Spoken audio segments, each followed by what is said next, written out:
Hi, everybody. Welcome to Just Thinking Out Loud. My name is Desi-Rae. Today, I am speaking with James Damore, who you guys may know of. He was fired from Google, I think, early last year, 2018, for writing a memo to address some of the concerns that Google had put out there with a request for feedback about some of their motivations to have more diversity in the tech industry, particularly for Google and particularly targeting women. That did not go down very well for James Damore, and it's been a while since that happened. And I asked him to come on my channel and talk to me. I'm super excited to talk to him to maybe hear some updates and just revisit this issue, which is still going on in our society today. Hi, James. Hey, how's it going? Hey, so could you just give us a recap of what happened and pay attention to your background and how you came up with the opinions you had and just your whole experience with the Google Memo incident? Nice. So I had been working at Google for about 4 years, and I had gotten to the point where I was starting to get more into leadership roles. So I wanted to actually, help more with my team cohesion, and I saw some people weren't really speaking up, and so I started going to these diversity and inclusion meetings at Google. But once I got there, I realized that it wasn't so much about team cohesion and inclusion and encouraging a diversity of viewpoints and stuff. It was just how can we get more of certain types of people, particularly women and underrepresented minorities, and how can we tweak the system such that more people join, specifically get recruiters to target them and help them through the getting in, such that we basically give them a boost in hiring. And I raised some questions there. I was quickly dismissed, and I found the experience completely different whenever I would talk in a group versus individually. Where if I talked to people one on one, it was generally like, yeah, I think that these things are kind of messed up, but I'm not going to say anything. But then once you speak up in a group, Yeah. no one supports you, and one person's like, no, you know, and so this secret meeting, basically, like it was one of the very few meetings at Google that isn't recorded, uh, and it was just for the high up people in my organization. They asked for feedback, so I actually wrote out all my thoughts because I had just a lot of thoughts in my head, and it seemed like the best way to organize them is just out write it out and try to lay out the system in my head. I gave it to them. I saw that they viewed it, but nothing happened. And I actually went to a few more of these meetings because I had already signed up, and I just wanted to see if other people would engage with ideas, or if it was all just the same stuff. And eventually, the document became viral within Google, and there were a lot of people that privately messaged me and said, "Oh yeah, wow, I support you, but I'm not going to say anything." But there were select activists within the company that just spammed every message board with the same message of like, "This is misogyny, this is bigotry, we need to stop this." And yeah, they got all the executives to denounce it, and or at least not all of them, but they got very many of them. And so it makes you question the people that didn't say anything. What did they think? And eventually, yeah, I was fired. Okay, yeah, I thought that your document was very, very well written and researched, and I think you definitely tried to make sure that you weren't sort of demeaning towards the practices that Google was taking in order to increase representation of women and underrepresented minorities. I thought that you did a really good job, and something that struck me when I heard about your case and I included in that video that I made on it was that you were responding to feedback. That's very important. It wasn't some unsolicited document that you put out there to annoy your coworkers and harass them. And I think that that should really be stressed. I did just do I went to your website, by the way. James does have a website. It's called firedfortruth.com. Yeah. And he's still looking for help there. So I think people should, remember that he exists and go over there and help him out. And I read your TLDR, and I was wondering if you could sort of summarize what your main points were in the document, and also give an idea of the other side, or the side that you were kind of saying, hey, let's approach it in a different way. Uh, yeah, it's been a while, but Okay.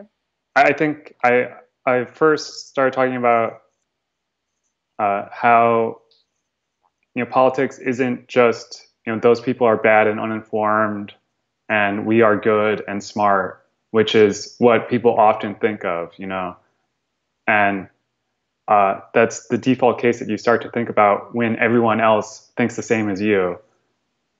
And that ended up being the case at Google, where there was so much leftist politics, and encouraged by executives too in these company-wide meetings. And there were several other sort of internal social media platforms at Google that also pushed this. And so I was saying that there is value in other political viewpoints. And by just completely shutting them out, we are losing value. And, just shaming other people into silence that express a different viewpoint is bad for Google. And particularly, they've found one measure to be the best thing for teams. They call it psychological safety. And that's basically the ability to speak up your own opinion at a meeting without fear of reprisal. And so like all this shaming culture is the exact opposite of that. And they won't acknowledge that because they've justified it in their head that no, that those aren't even valid opinions. Those are hate. And that's harmful and to us, that's violence basically. And so they're blind to their own shaming mechanisms. And so using that, I also, it was basically conservative ideas were being shamed out of the culture. And the conservative and more libertarian viewpoints on gender are very different than the left-wing ones, where conservative ones are basically what is natural, or like what exists is natural and good. And they are much more accepting of gender differences. And I studied biology in grad school, and particularly evolutionary biology, because I've always been interested in the ultimate why questions. So I always ask why like 5 times on everything, and it always goes down to evolutionary biology for like every social thing.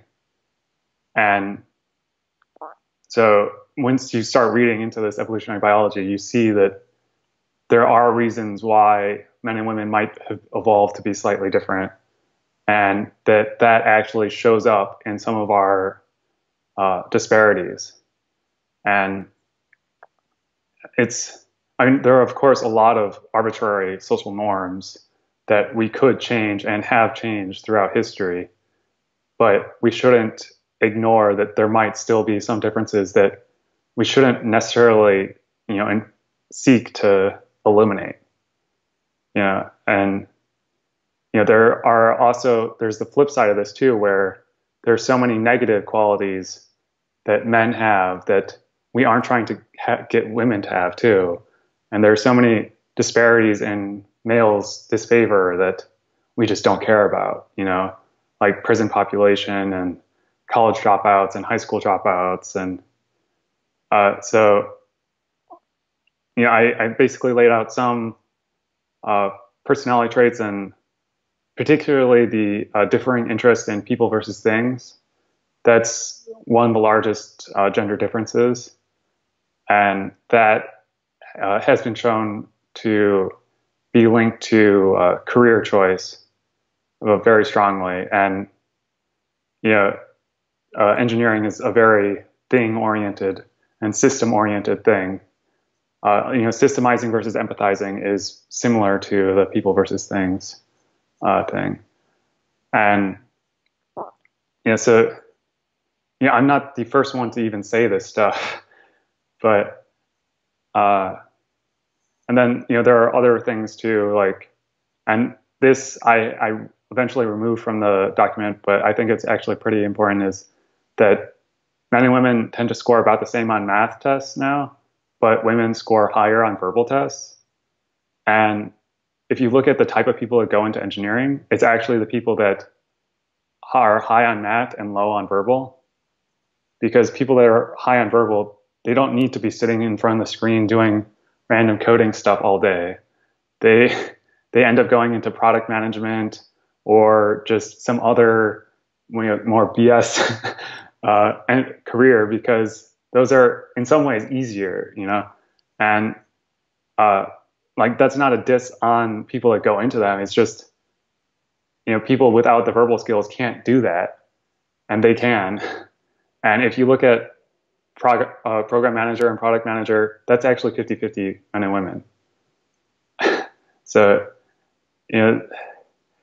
so I guess there was that part of the document, and then the actual, policy suggestions, where I suggested that, a lot of these programs aren't doing what they are intended to do.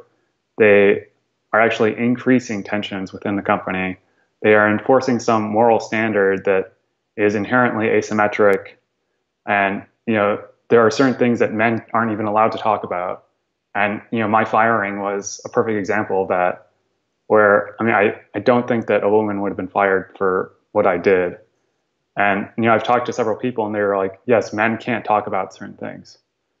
And then I asked them, are there any things that women can't talk about? And they're like, no, of course not. Yeah. Um, and there were several other things of just, actually not being so hostile towards conservatives. And, I don't actually have like a dog in this race because I'm not actually conservative, but it just seemed like the obvious thing to do. And it makes like all of tech so disconnected with the rest of the world if they are so isolated in their liberal bubble, right? And politics is definitely turning against them at this point. So, Yeah. Sorry.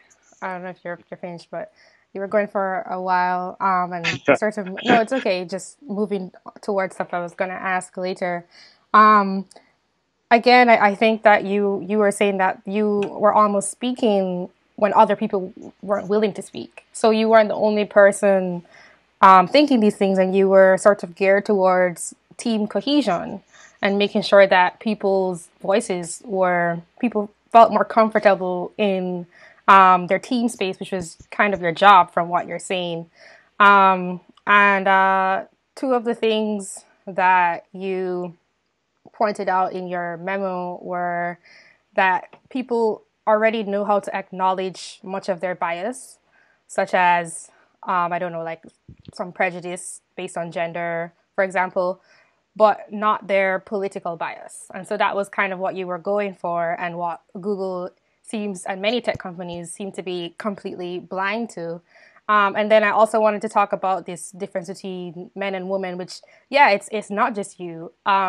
I also studied biology, but not at a master's level, but as an undergraduate. And I do think that most of the people who this is their expert field of knowledge agree with you. So you're not just, drawing statements out of thin air. It's based on research. And in terms of men looking at things more so than people, that's true. And then something else that you mentioned in your memo was men seek status, which is something that women are more likely to want to have a balanced life. And there was this paper that talks about the greater male variability hypothesis, which is kind of what you talk about. Like men have more variation, and I was just like re-looking at these things again in preparation for this interview, and something that's really struck me was that there is a theory surrounding the theory of why there is greater male variability. So you have more men at the higher and lower ends of some of the spectrum. So you have more men who are like CEOs and bosses, and more men who are homeless, and women tend to be more average. And there were this theory. It's actually this paper. It was by a I'm not sure. I'm not sure what his title is, but there was someone called Theodore Hill, I think it was. Um, and I have it in one of my videos called So Much for Science if anyone wants to go look up that paper. And there were writers who wrote this paper. It was a mathematical model explaining the variability, male variability hypothesis. And it was so funny to me because they were basically saying that the reason why men display more variability was because women choose, they select for that. You know, they more aggressively select, say, a guy with higher status than a guy would, who's like less selective. So a lot of these issues that we're seeing that are so called due to the fault of men can actually turn back to how women are selecting men as their mates. You know, so I just thought that was super interesting, and I want to stress that this kind of information is not just opinion, and yes, empathy is important, and I think I personally really liked your paper because you went from the facts to like, hey, but maybe there is something that we can do. So I think it's awful that you're basically being socially sanctioned by being fired when you're actually trying to combine the facts and the reason, which is very important. You can't make decisions that are not based on reality with trying to solve the problem because you recognize that this is an issue that people care about. Um, Mhm. so can you talk a bit about the solutions that you Yeah. came up with for Uh-huh. bringing Yeah. more women into tech? So for many of the gender differences, there's a potential way that we could leverage that to increase the women's representation in tech. Like one was because women tend to be more social, pair programming, which is actually working with another person while you're coding. That could be something that women like more than men. And this is something that no one has really studied, but maybe it works. I mean, at least based on some theories like that, it seems like it could.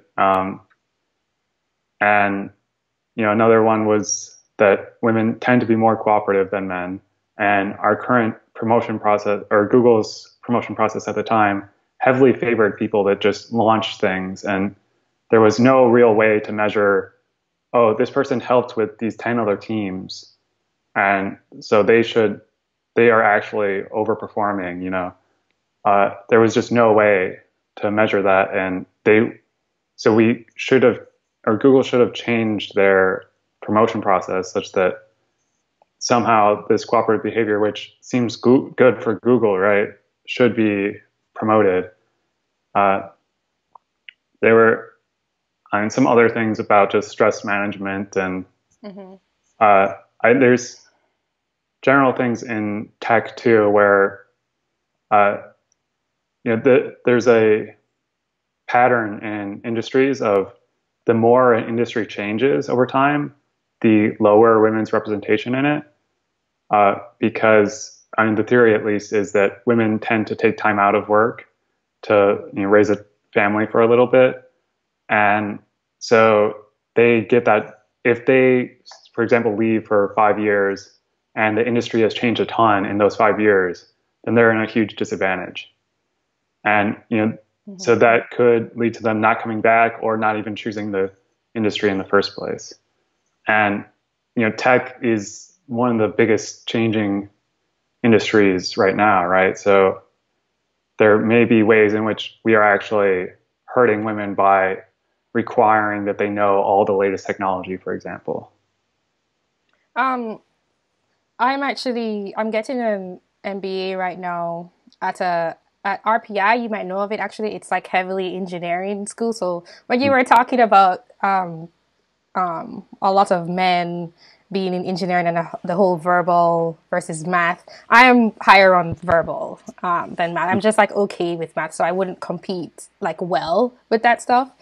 So I'm not offended by your by your statement. I recognize it to be true, and I also think that those kinds of people complement each other, especially when there are verbal people who maybe can't like write the code, but they can understand the technology, so they can say speak better on behalf of the people who are doing the more logic math brain work.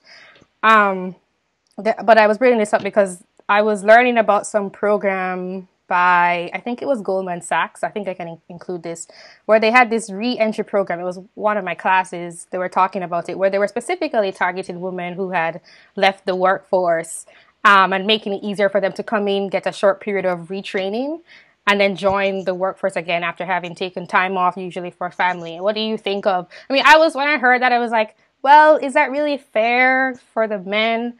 But like that is one way that you can kind of help bridge that gap for when women leave. And these were particularly executives, who had experience in some kind of executive level position. What do you think of programs like that, for example? Yeah, I mean, I think that allowing people to re-enter the workforce and lowering the friction there is good. I don't know if it needs to be restricted to women that leave the workforce. Men can leave to start a family or just leave for some other reason too. I don't know why it would necessarily need to be restricted to women. And Yeah, I I've sorry.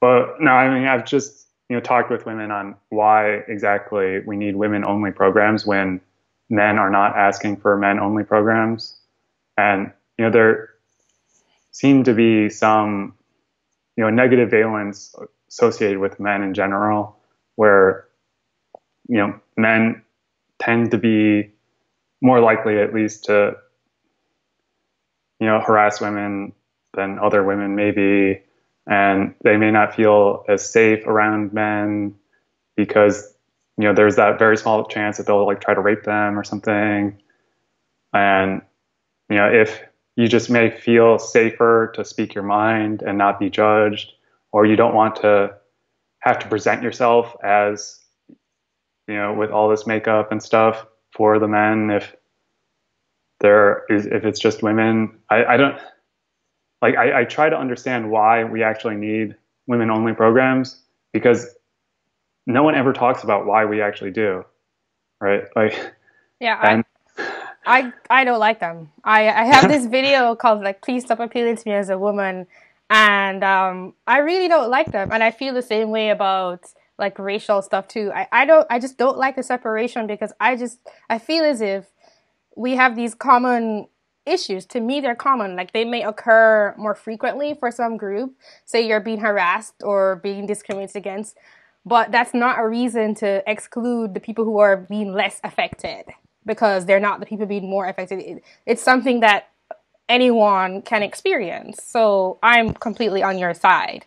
And I think that the reason why, just basing on going based off of what I hear people say, is that it's due to the statistical disparity. But like I said, I do feel as if it's still something common, even if it happens more frequently in one group or another. So I totally agree with you. I don't understand why it has to be restricted. It should just be looking at that specific thing, like they left and now they find it more difficult to re-enter the workforce, or they don't feel safe. And speaking about, I do think that women have more empathy directed towards them. I think for men, they're more like lone wolves.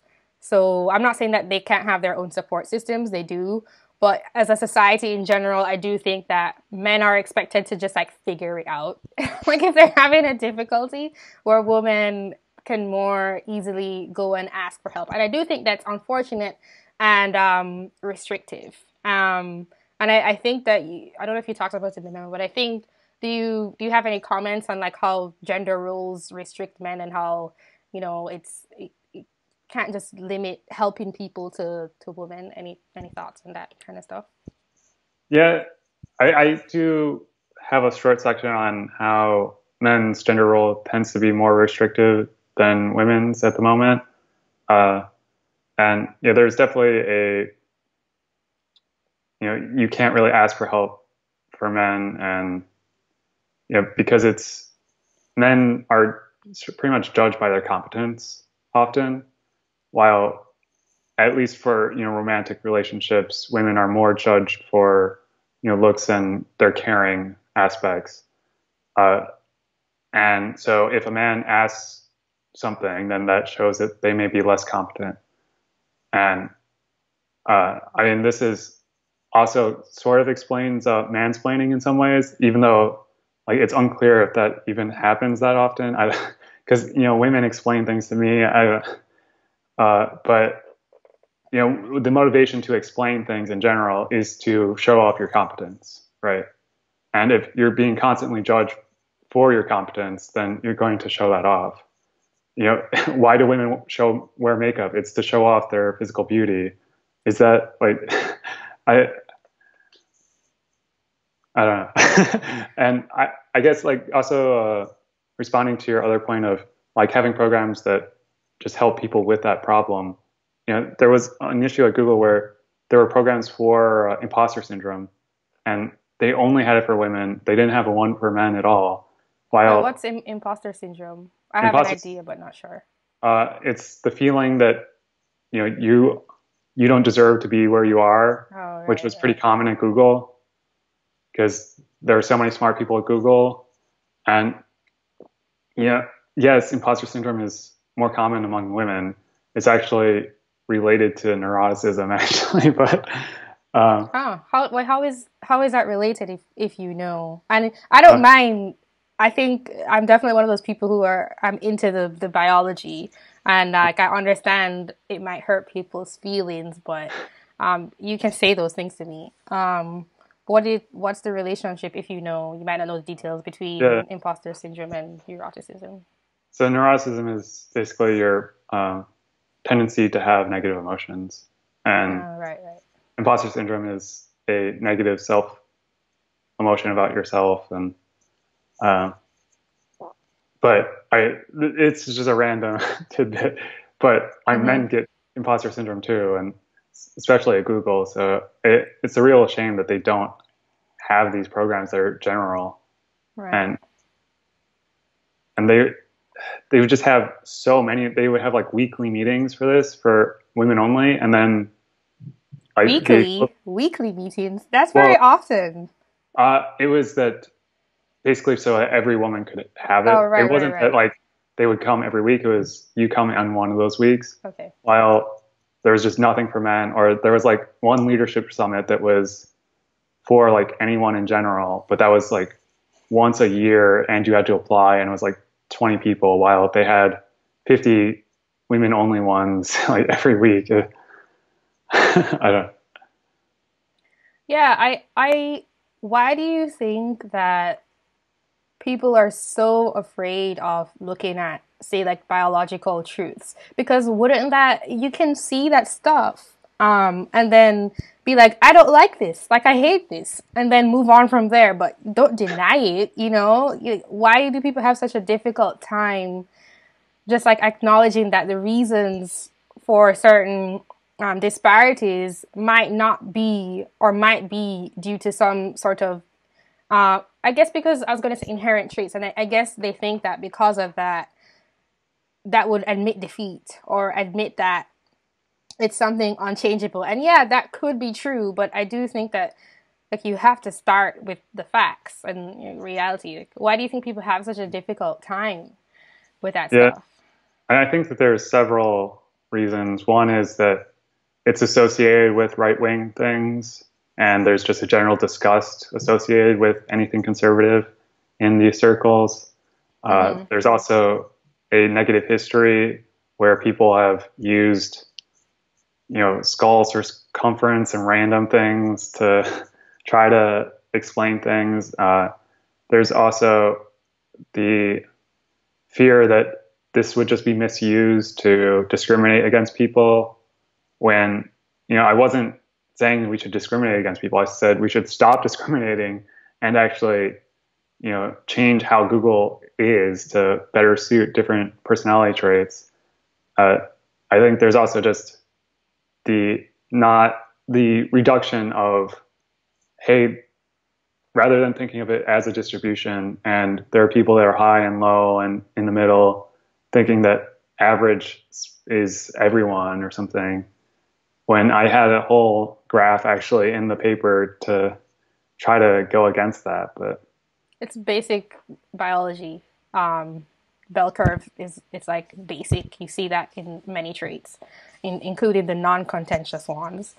Can you talk a bit about the hiring practices? Because you're talking about, oh, it's a fair that people might misuse this information in order to be discriminatory, but from what you're saying, Google is being discriminatory in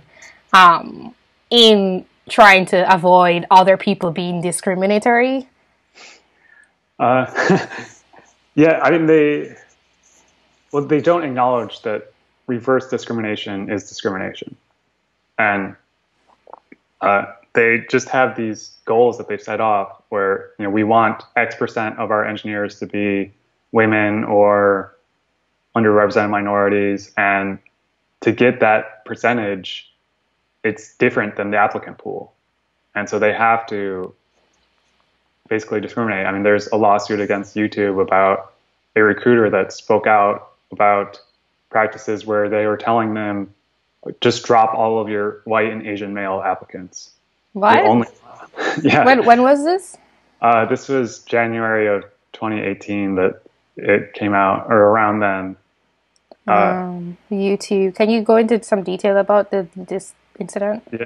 Yeah, so he was a recruiter at YouTube, and he, at least according to him and according to some screenshots. Do you remember his name? It's okay if you don't. I don't remember at this point. That's okay.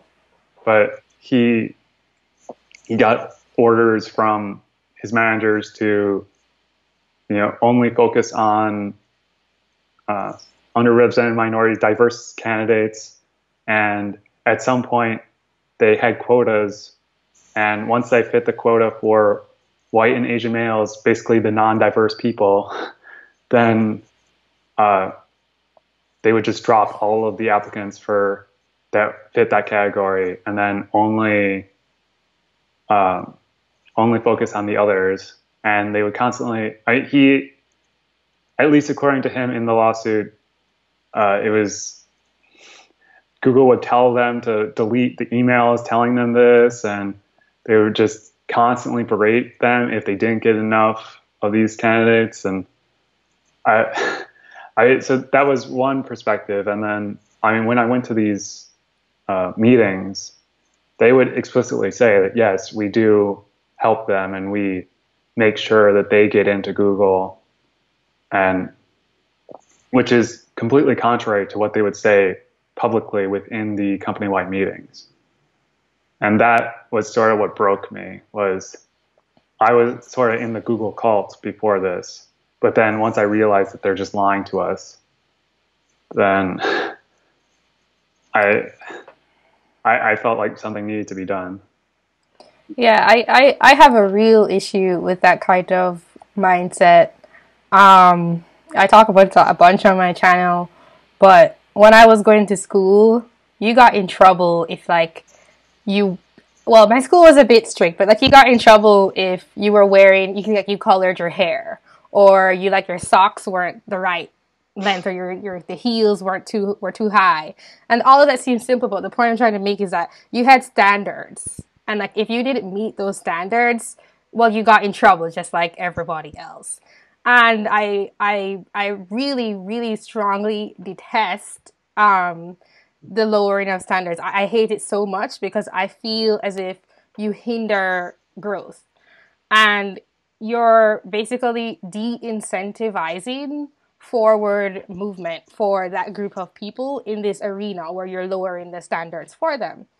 And okay, you're going to get what you want in the short run, but I think in the long run, which is more important to me, I think you're really doing a disservice to these groups of people. So my audience knows this. I feel super strongly about it. I hate it. Like I absolutely hate when they do those things, and that's my opinion. There are people who I've told this to, and they've been surprised at my opinion, but I think it's because of my background and where I come from, and not this constant trying to recorrect for the past. Because, that's what they're doing. They're like, oh, well, it's a fault of the past, so we're going to recorrect for it to try and get exactly what we want in the moment, regardless of the immorality of it. Because the fact that they're lying, like you're talking about, they have a private thing they say in private, or they want people to delete emails, and they have this secrecy and cover up, and then they say something else to the public. Something's wrong. Like if you're having to do those kinds of things, and it's already wrong. And then I also find it highly immoral because it's unfair to the applicants. And if you take away the things that we claim shouldn't be important, such as like their outward appearance, then oh, sorry. If we take away those things, then you should be able to see each person as equal. So it's unfair. The only reason why you would have to discriminate in this way in order to help these underrepresented groups is because you are acknowledging that there are these differences that you don't want to acknowledge. The fact that you have to do that means that you're saying, they're saying that it's because of society, but they're essentially saying they're not equal, and so we have to make it equal. And they say that it's because of society and discrimination, but I don't think it is, because there's also, not only that, there's also the biological perspective. Yeah, my main point is that I think it's wrong and immoral to do those things. Yeah, I think that there's a general, just they only look at potential discrimination, or how women are raised differently, and therefore that is the cause of everything. And they're unwilling to look at other reasons. And I think that there is some aspect of coding, at least historically, wasn't considered cool, and women might be more influenced by that than men. But there's not this, oh, men, you go into coding, and women, no, you don't go into coding. It's more, hey, coding is full of nerds, and who is going to go into nerds and like care about how they look to society more? I think women care more about that in some ways, especially in high school.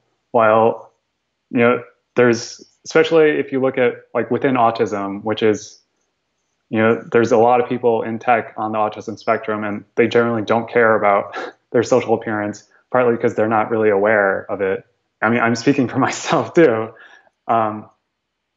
Like they'll easily like go into, I was in chess club, and I was like a nerd, and I didn't care, and I was awkward for sure. I'm still am. And yeah, I think that explains much of the discomfort that women sometimes feel in tech, is because it's full of awkward nerds. It's not that it's sexist tech bros. It's just awkward nerds. And they're the instances of sexism that I've heard about have been mostly like, oh yeah, they're just so awkward, they don't know how to interact with me, and they ask me out, and like, oh, God forbid they ask you out, like but I mean, obviously unwanted sexual attention is annoying, and like when there is a gender disparity, then there may be more unwanted sexual attention in the minority, right? But I think so much of it is that, particularly recently, like men don't know how to interact with women at all, and they don't know if you can even ask out a coworker, like, especially like at an 80,000 person company. I think it's reasonable that you could ask out a coworker, especially since you basically live on campus at Google, and that is your entire life. But there's just like so much awkwardness, particularly with the recent Me Too stuff of, how can I even interact with a woman? And, I see the disparity myself, where women are free to like talk about anything sexual or, touching borderline subjects, while men will just completely stay away because they know that the punishment is completely asymmetric, and so they just don't know what the rules are. Well, yeah, I think again that sort of comes down to the biology factor.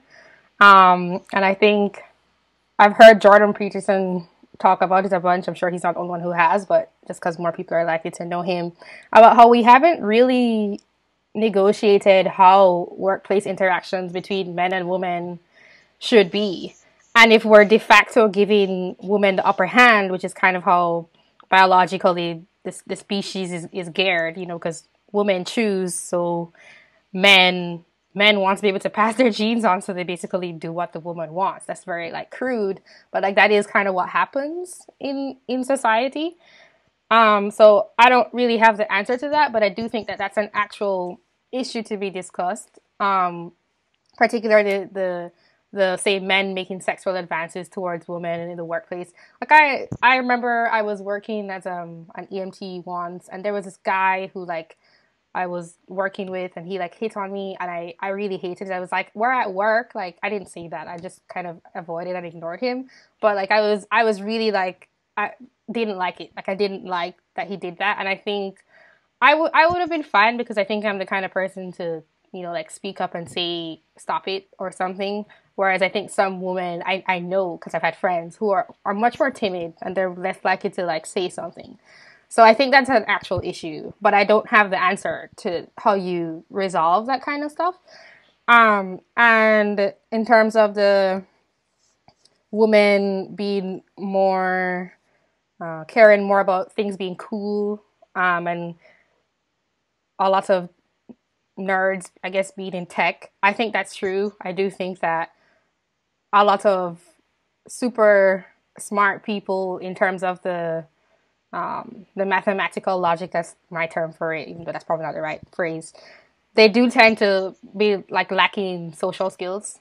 So not all of them.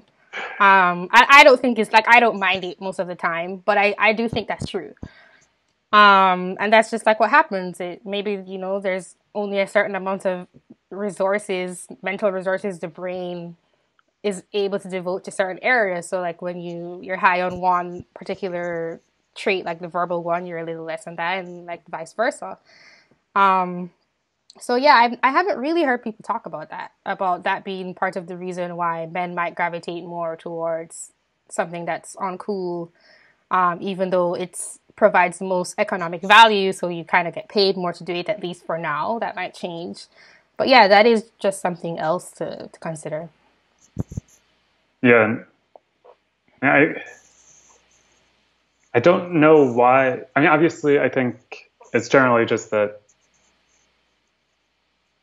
putting women as a victim is much easier for people to accept. Like, it's easier to see women as a victim rather than men as a victim, and you know that is part of why they do it. I just think it's long term unsustainable to be lying about these things and not tell the truth, because yeah, and not acknowledge male perspective on these things. Because once you acknowledge that men have a perspective and it's not immoral, as like they often project the male perspective as just evil. Like that's all men's rights activists are just misogynists and all these things. And obviously some are, but not all of them. And I think once you start acknowledging that, then you can really open men up and allow them to acknowledge that, okay, yeah, women do have a different perspective, men have a different perspective, they're both valid, and let's work forward rather than, no, women are wonderful, men suck. Yeah, And it's you kind of are all crazy. people. Yeah. You're what? No, I'm just like, yeah, all you men are toxic, and there's just a basic pathologizing of male behavior because the only ones that are able to talk about gender are women. And of course, the other is always it's different than you, and there's some conflict associated with men and women, and so you will start to pathologize this. And like we see this too with play fighting, for example, where it's very common for little boys to play fight with each other. It's not common at all for little girls to do that.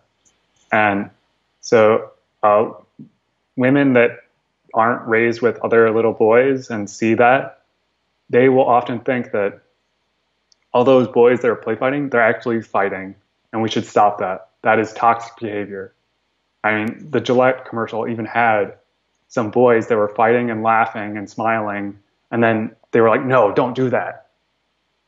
So they start characterizing just typical healthy male behavior as toxic, because men aren't allowed to talk about their own perspective.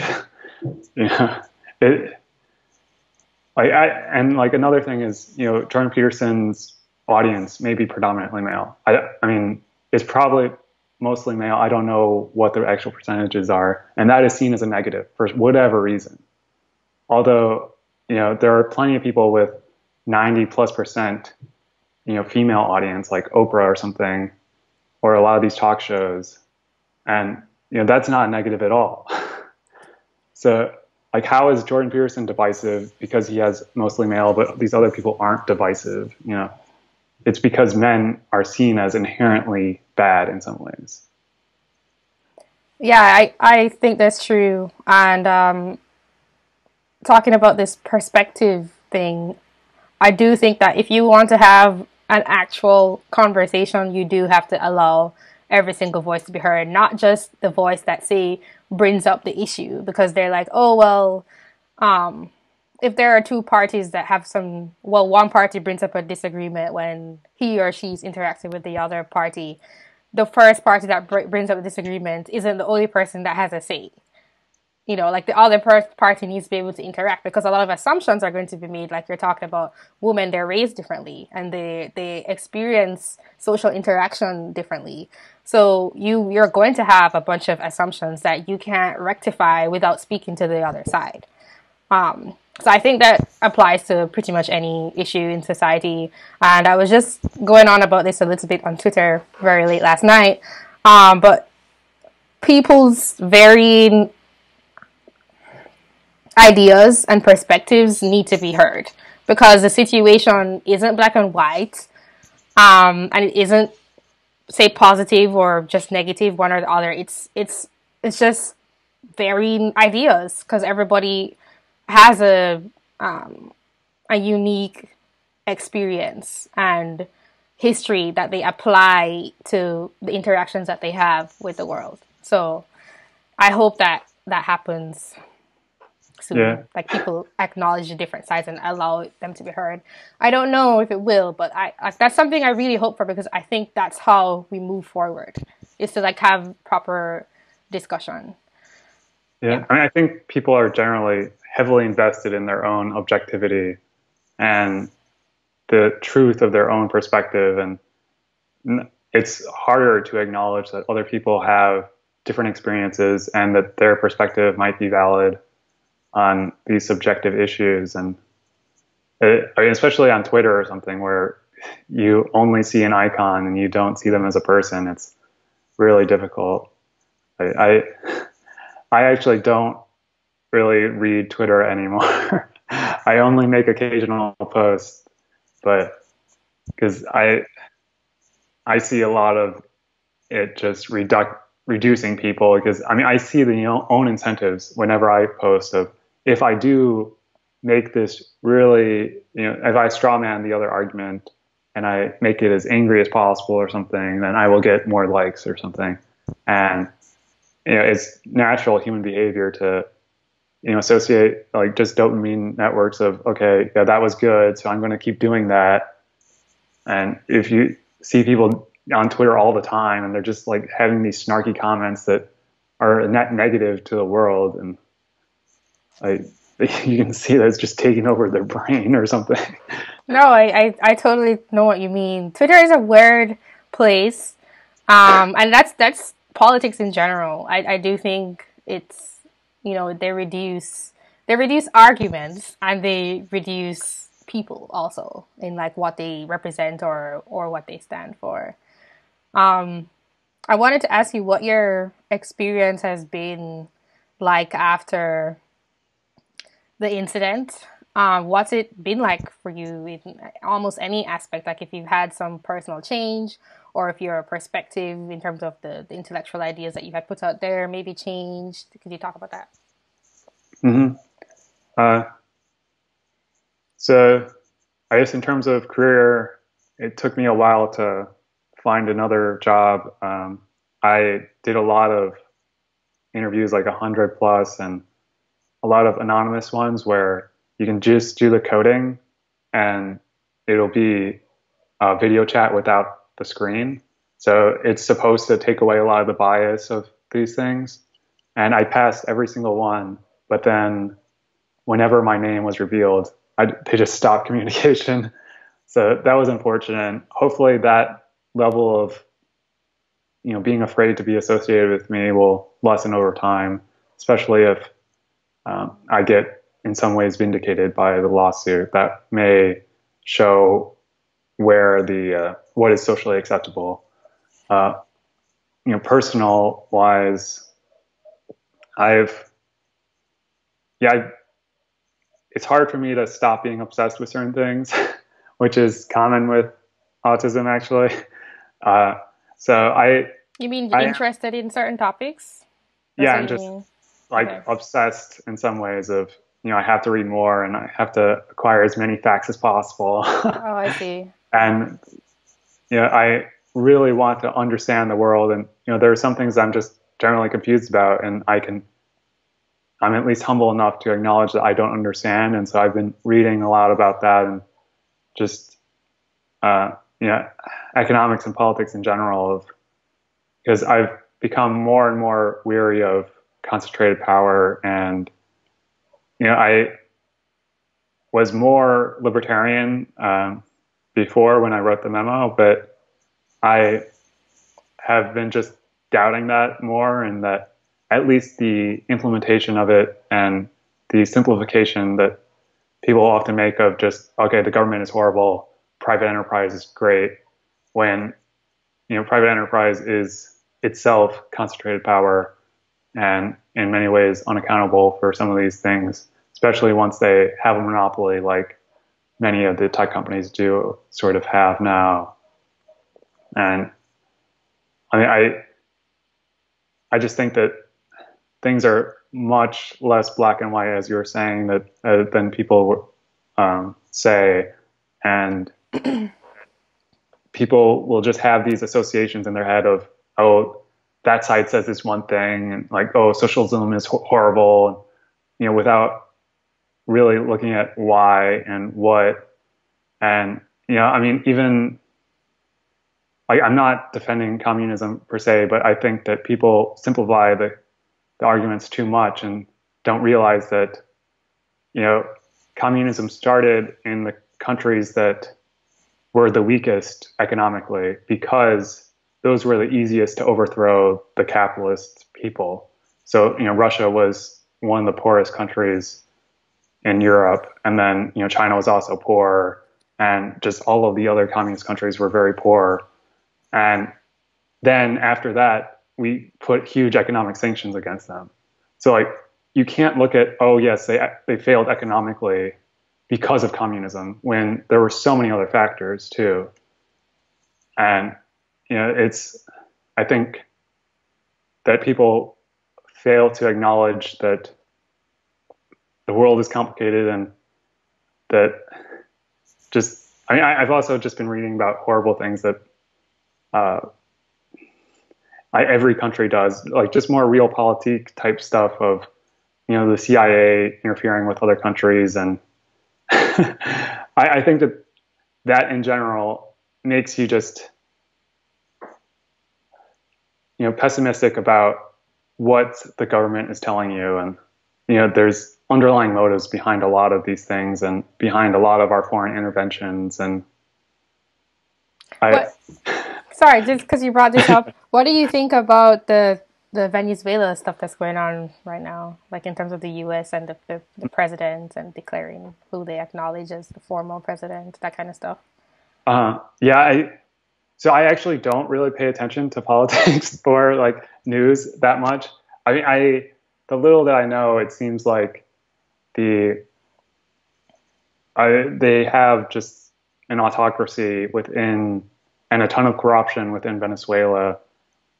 Like the currency manipulation such that only the high up people are able to get dollars on the cheap. Like they're just destroying their own people, and they have the military support to do so and to fake their own elections. But I don't really know what's That's happening okay. beyond that. I mean, I don't want the U.S. to intervene militarily, which is a potential in the future. And just because I'm a general interventionist, and I think there's too many incentives to intervene, like the military industrial complex type incentives and the media is in bed with a lot of that. It's very easy for the media to plant stories supporting, for example, the Iraq War and the previous wars that we should generally be critical of any pro-interventionist stories, just because there are certain people, very strong people, or interests that gain from these military interventions. Okay. Could you continue on your description of how your ideas have changed? Because I kind of interrupted you. Uh, um, yeah, and I've generally tried to, understand the perspective of, why do people want these programs, and just, I've tried to understand some of the more, I read the book White Fragility. I don't know if you're familiar with it. No. Uh, so it's pretty prominent within the diversity and inclusion uh, people. I don't know. Like it was shared within Google too, and uh, the basic argument or definition of white fragility that she presents is that white people are generally like they feel discomfort when and racial stress when confronting racial issues and racial inequality. And I think that the book has some strong points, and she's actually very introspective, the author. Sorry, I just want to pause you. Was that claim about white people being stressed when they encounter racial? When was it? Do you know when the book came out? And was that Uh, statement based on like data, or was that just the author based on like her own interactions with yeah, people? so it came out within the last few years, and she is one of these diversity um, program uh, presenters. Like she goes into companies and does these diversity programs. Oh. And so it's based a lot on her personal experience. And so, I mean, I think that, yes, it is true that, white people are uncomfortable talking about racial issues. I think that her explanation is that it threatens the racial status quo where white people are on top.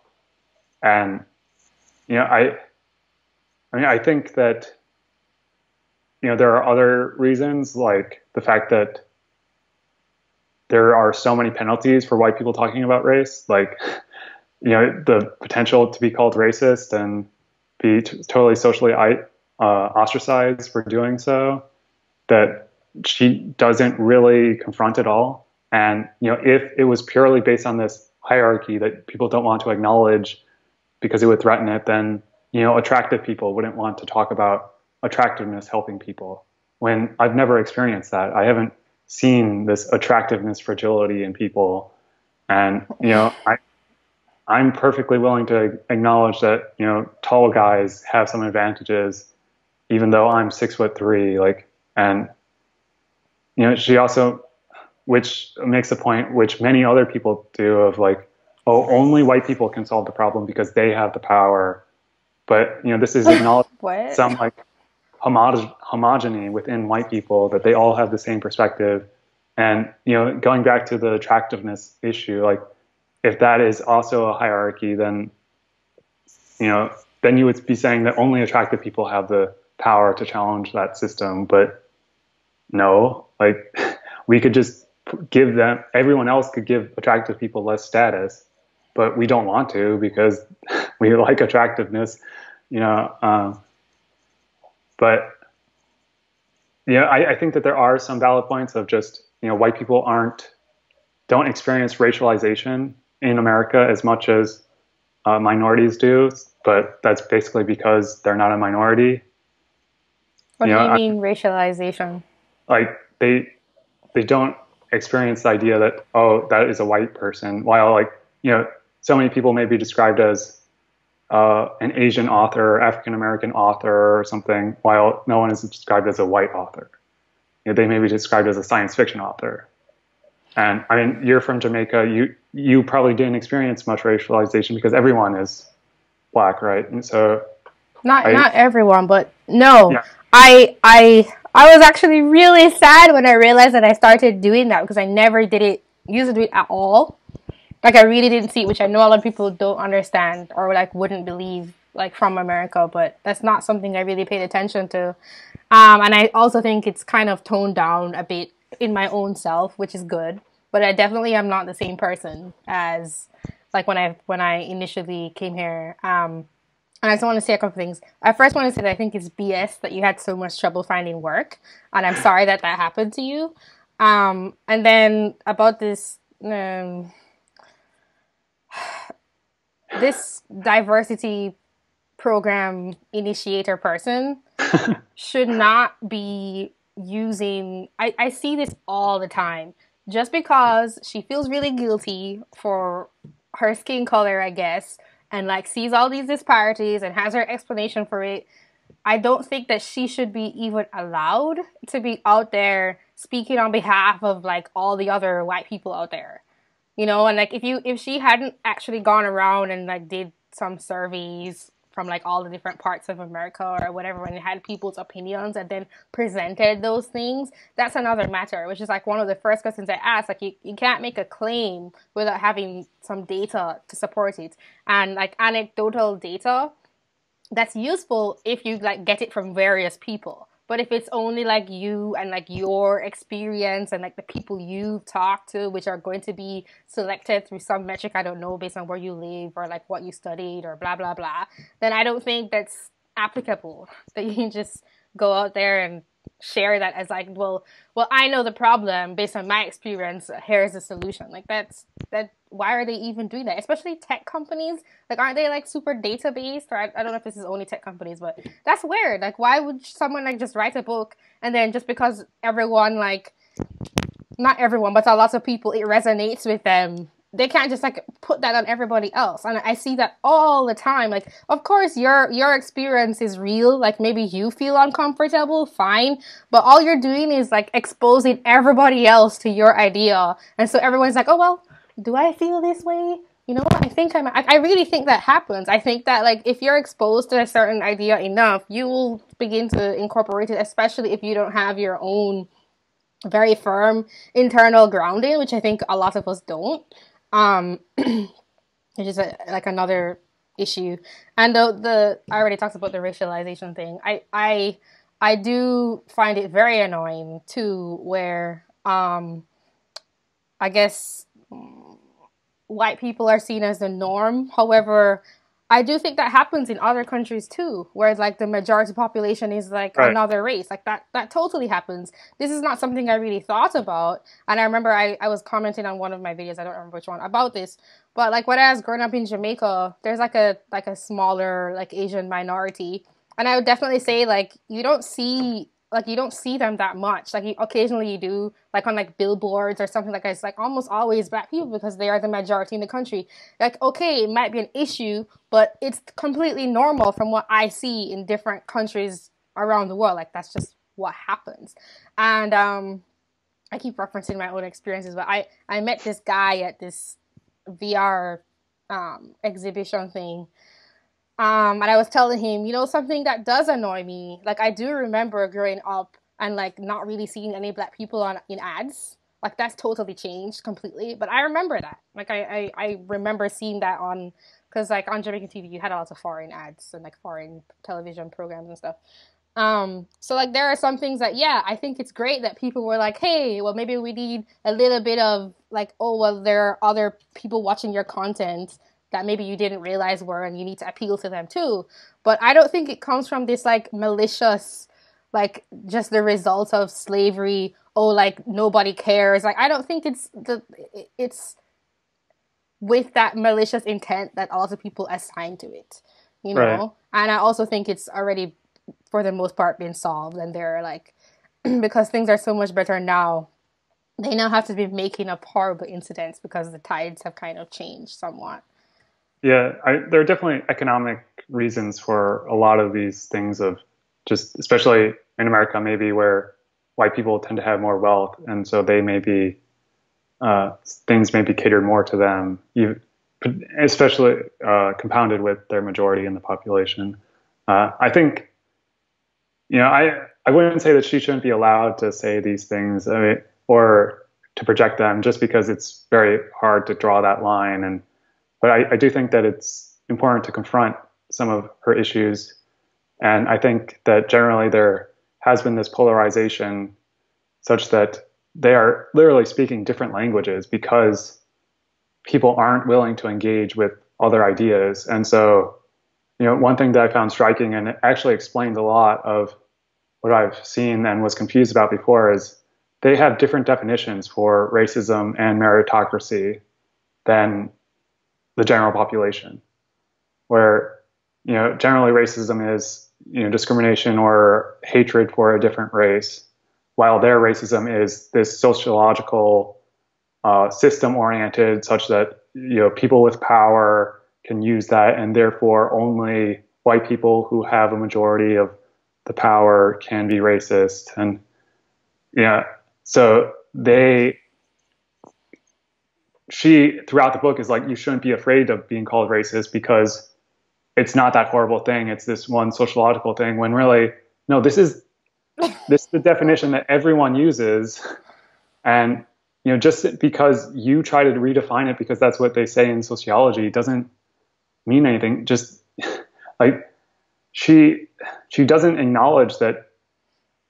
So her counterpoint is that this is actually a defense mechanism, this all racists are evil type thing, because it lets you separate yourself from all racism, because you can see from yourself that you're not a part of the KKK and you're not some horrible person, so you must not be racist. You're not complicit in the system, which I mean I think is actually a valid point.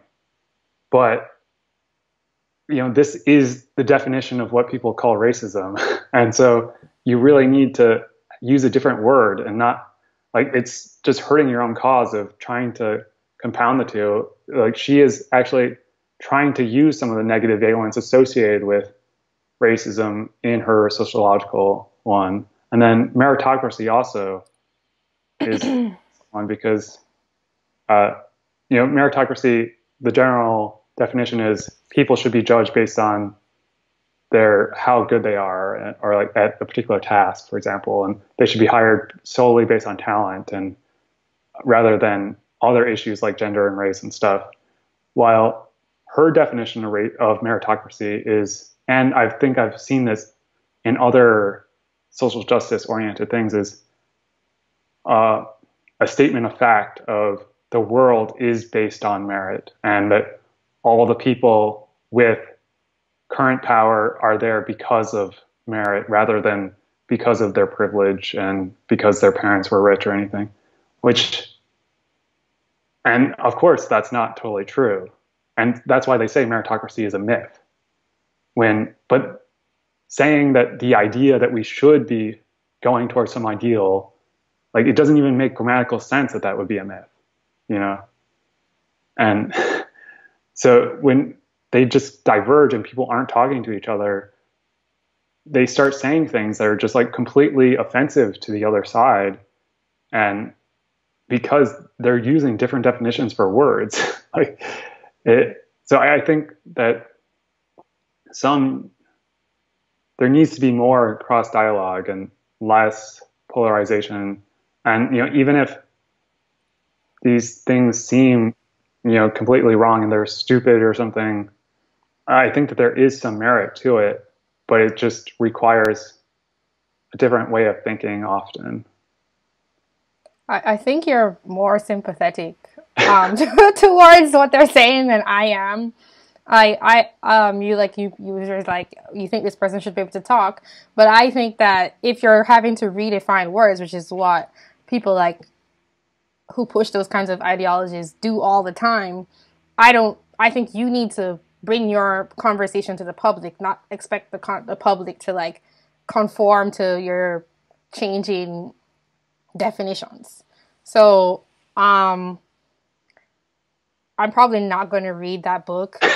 Not like I think I would have maybe like a year ago, but I am at the point where I'm pretty sick of all of this stuff, you know? Like Yeah. for me it was more like what the hell is going on? Like that's what it was like for me because I came from like a different space and now I kind of have like a grasp of it and I'm like this is so stupid. Like I don't I understand that like I'm probably still gonna get pissed off and I'm probably gonna talk about it more than I want to, but to me it's like all starting to sound very repetitive because I'm no longer like encountering it the way I was before.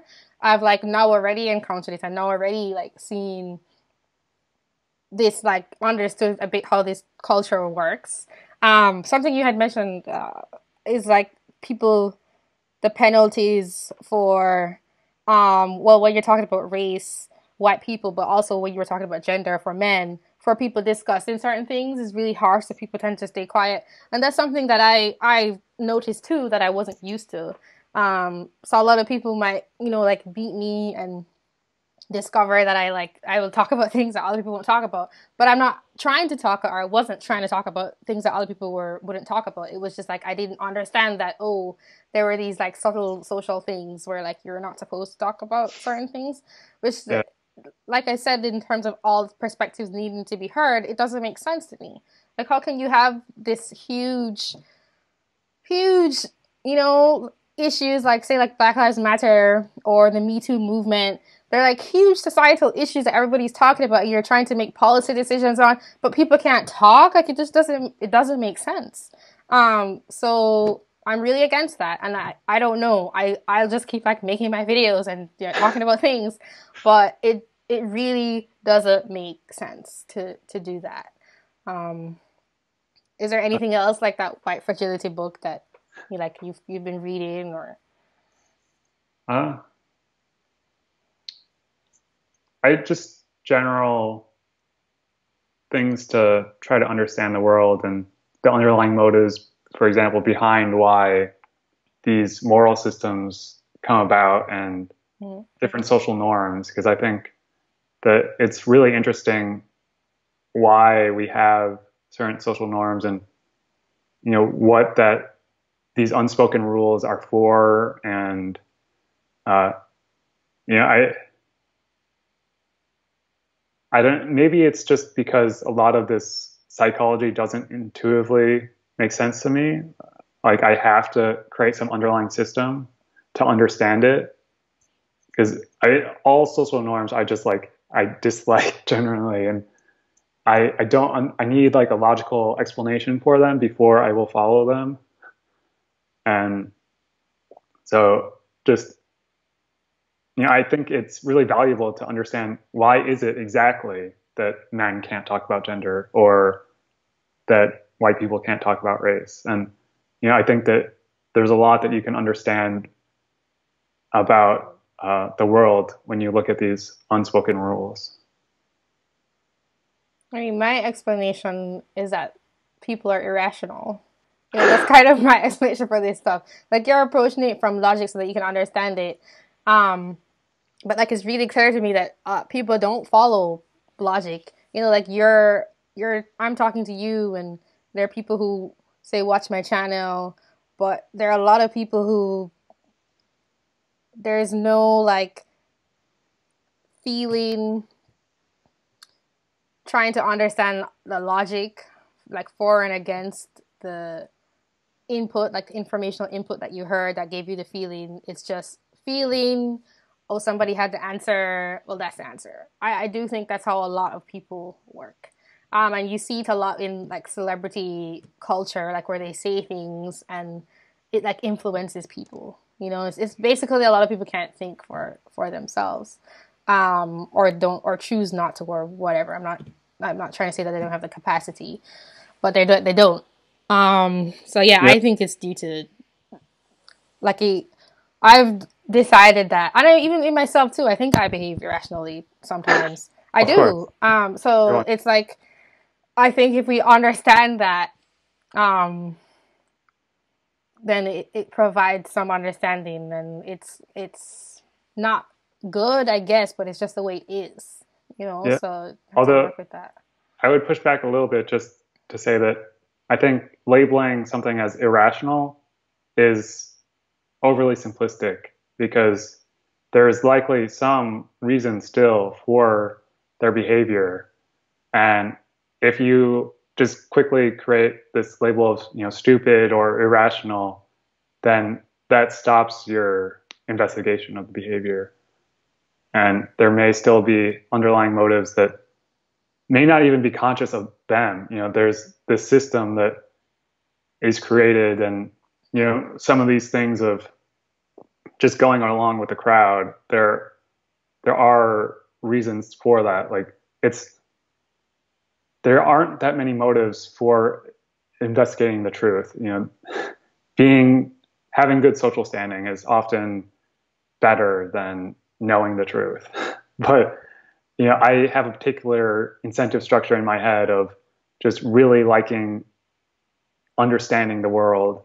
And so my incentives are maybe different than general, but I've paid costs for that for sure. Like the Google memo in particular. But uh, like there are reasons why people may do that, and I think that it labeling it as irrational when really it is in their best interest to do these certain things may uh, prevent you from understanding what's actually happening and like how we could actually change things such that behavior would change, right? No, I, Because I agree with what you're saying. Like the maybe I shouldn't have said irrational, but when I say rational, I mean say to say for like this lady who wrote the white fragility book. To me, it's already irrational if she is only going from her own experience, right? However, her motivation might be because she really cares about the disparity that she sees, or it could be, what do you call it? Um, she wants to have social standing, like you said, like the kind of virtue signaling thing. Um, I do think that, like for example, I now see a lot of the left as racist. Like I actually see that now. Um, like in I don't like their racism more than everybody else because I think that a lot of people in general, like in the US, are racist in terms of like being obsessed with race, like seeing everything through a racial lens. I do see them as racist, but I do think that there are people who might have gone down that path truly because they like saw disparity and were like, what's going on? But then I think that might tie into other internal things they have going on that like don't actually have to do with the situation at hand, like say like their family history, or like maybe they feel guilty because they had some like friend growing up that they like saw themselves do better than, and they like it could be a lot of different reasons. But I do think like when I say irrational, it's more like the line of logic they're following I don't agree with, but not like they don't have like deeper like psychological motivations that maybe I don't understand. I hope that's kind of clear. Maybe I shouldn't use the word mm, irrational because it's like demeaning in some way. uh, yeah, I think generally these people are, at least some are authentic and they believe what they're saying.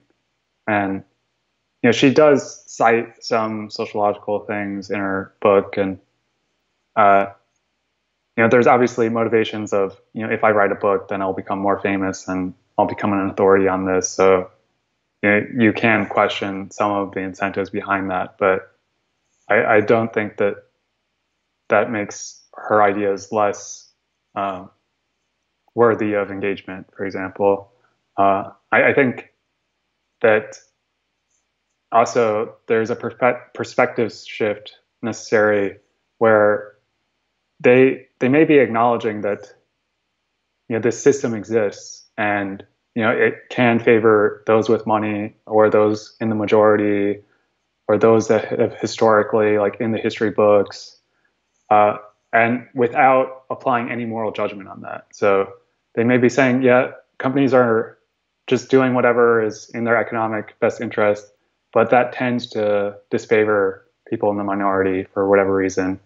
And that's just something to acknowledge, and that maybe we should push incentives a different way, especially, I mean, the left moral system tends to be trying to equalize outcomes in some way and helping those that are most vulnerable.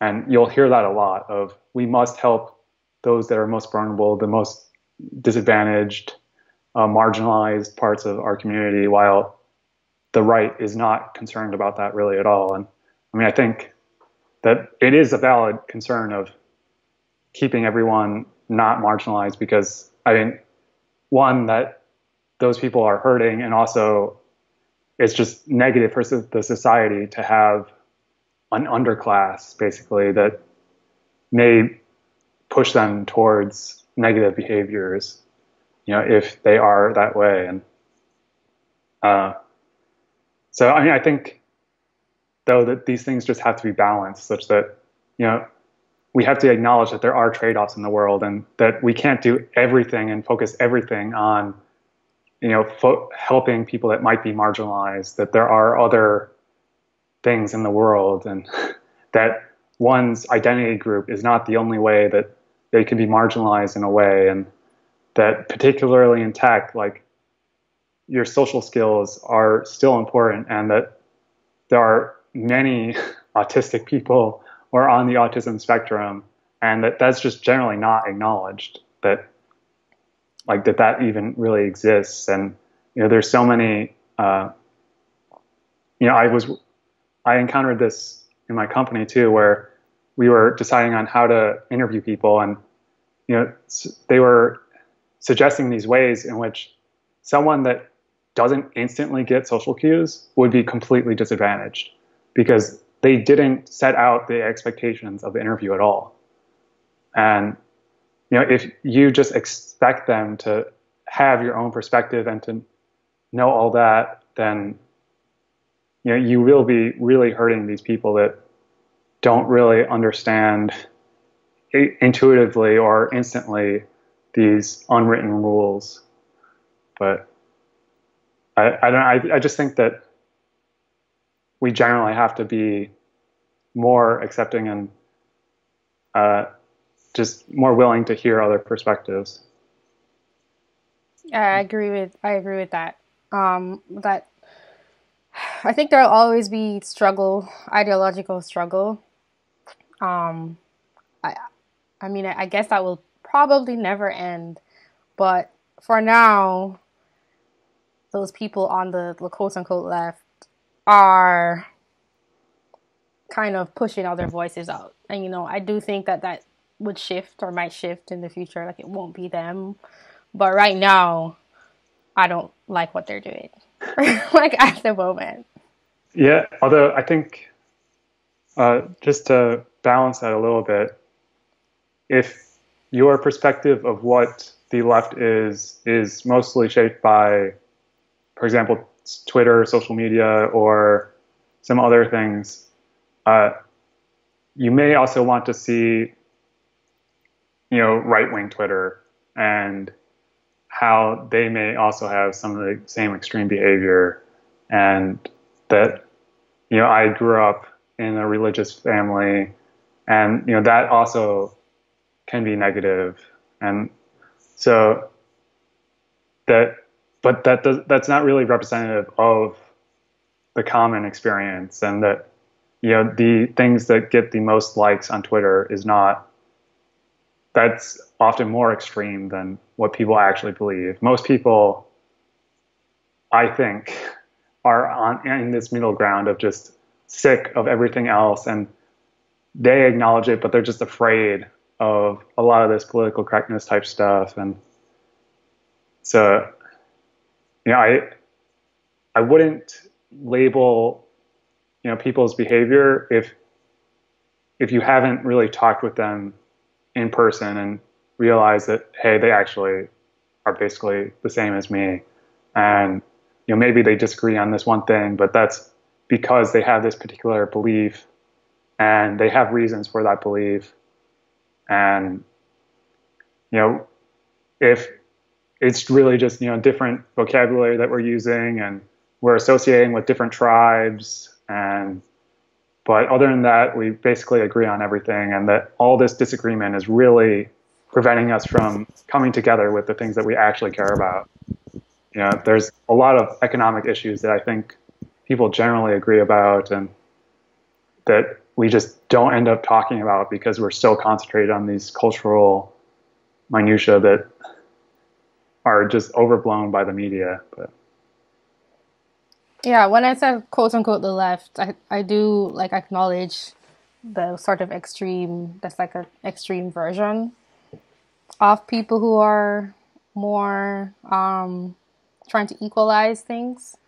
And my introduction to the US was at a small liberal arts college, which was very progressive, and I did enjoy my time there. So I do have a lot of experience kind of interacting with people like that, especially coming from like a very fresh perspective of not being involved in American politics at all. So when I was talking about the quote unquote left, I was more meaning like having institutional power and like censoring other people. So, and I recognize that that's a very specific subset of, say, the left. Because to me, it's not really the ideas, even though like I might disagree with them, and I understand that yes, these ideas come out into like policy that will influence people. It's more the subtly using like institutional power to silence voices. Like that's like where my main issue comes in, not like the disagreement, even though I understand that like what I want might not occur in the long run because they shared their voices. yeah, If that makes sense. yeah, and I think generally increasing engagement is part of the solution for that, because so much of why tech will tend to censor right-wing views is because they don't understand it, and their only experience of that is what the left-wing media tells them about it, which will obviously be the most extreme evil perspective of that aspect. And so, I mean, just as we shouldn't be labeling anyone that is left-leaning as like a social justice warrior, like, I mean, it's equivalent to them labeling everyone that's right-wing as a Nazi, right? And I think that's generally just not understanding that other perspective. And there is still merit, and they're in a tough position too, where there will be people that will say these kind of nasty things, and if you don't really want to be on a platform where there is this nasty stuff happening, right? Like, I mean, I've seen forums where there is no censorship at all, and it's just like people just trolling constantly and saying these really racist stuff, and like, it's because partly that's the only place that they can say it, but again, it's just, I don't want to engage with that at all. And so they want people to engage on their networks, so they will try to make it as friendly as possible. and what their definition of friendly may be different than the general population's definition of friendly, though, you know. Yeah, I think that's an issue where it's like, well, these people have nowhere else to go, but you can't like delete them from society. You know, it's like they're there. And I don't really know. I think that if you that where are they going to go? Because they're not going to disappear. So I don't really know what the answer is. I do know I would prefer that there's like a general space where you can kind of like you have a hard rule like the say the incitement to violence stuff. And then I do think that people will downvote stuff. Like people downvote really negative comments all the time. But then it's almost as if you're trying to weed out the bad to the point of exterminating it, it's just gonna develop somewhere else. So I don't know Right. what the answer is, but like to me, it doesn't seem like censorship is like good because then they just concentrate somewhere else, and I guess in their own little world.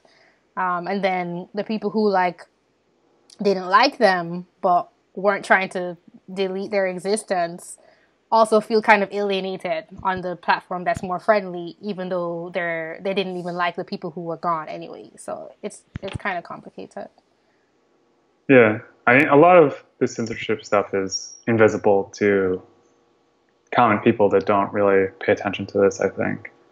And these companies are trying to maximize profit and also, do some social good because so much of tech is garnered towards people that want to do some sort of helping society, especially since, there tends to be some positive aliens for like Google, Facebook, and Twitter, at least, a few years ago, where they were selling their employees on we're doing some social good, join us rather than, finance or these companies that are just manipulating people. Like we're doing something good. Hmm.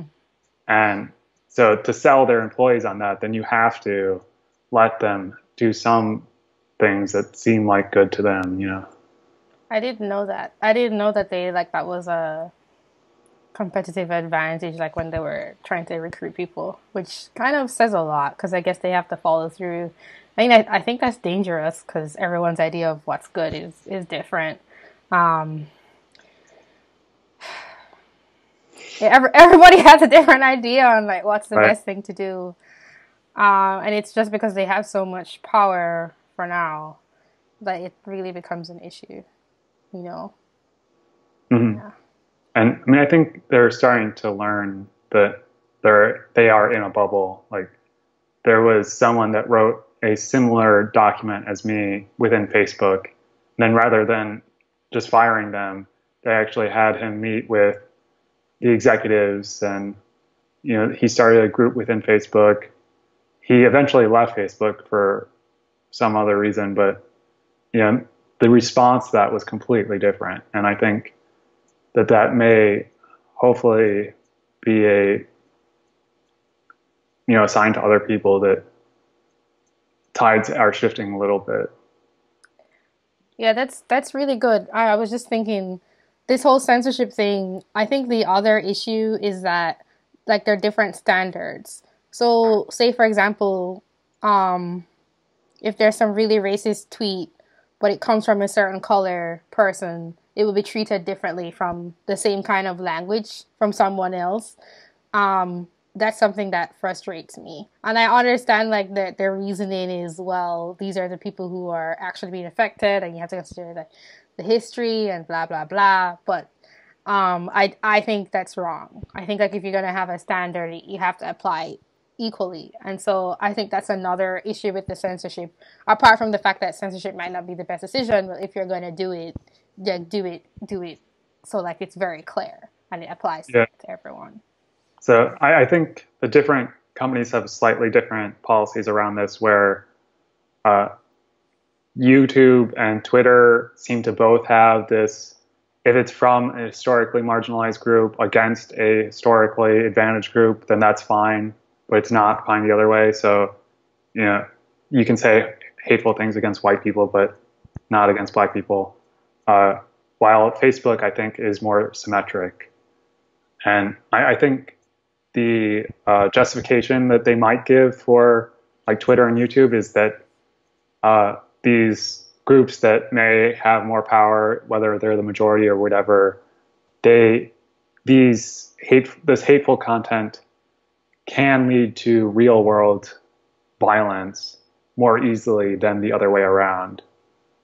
And I mean, I don't know all the stats of like hate crimes, of whether there's more hate crimes against minorities than there are against white people. I mean, within the U.S., I mean, I would assume that that's actually true, but and in which case that would be justification for their thing. But I mean, there's still trade-offs that they have to make of, you know, there's so many people that just don't like that asymmetry, and it just doesn't.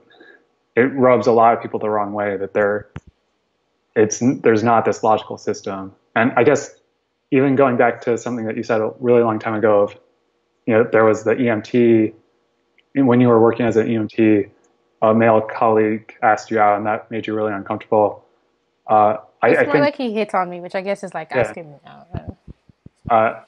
and I think that one issue for men that makes this difficult is that there is sometimes an asymmetry in this, where if an attractive man does that, then that is encouraged sometimes, while if it's an awkward, unattractive, low status man, then that is seen as harassment.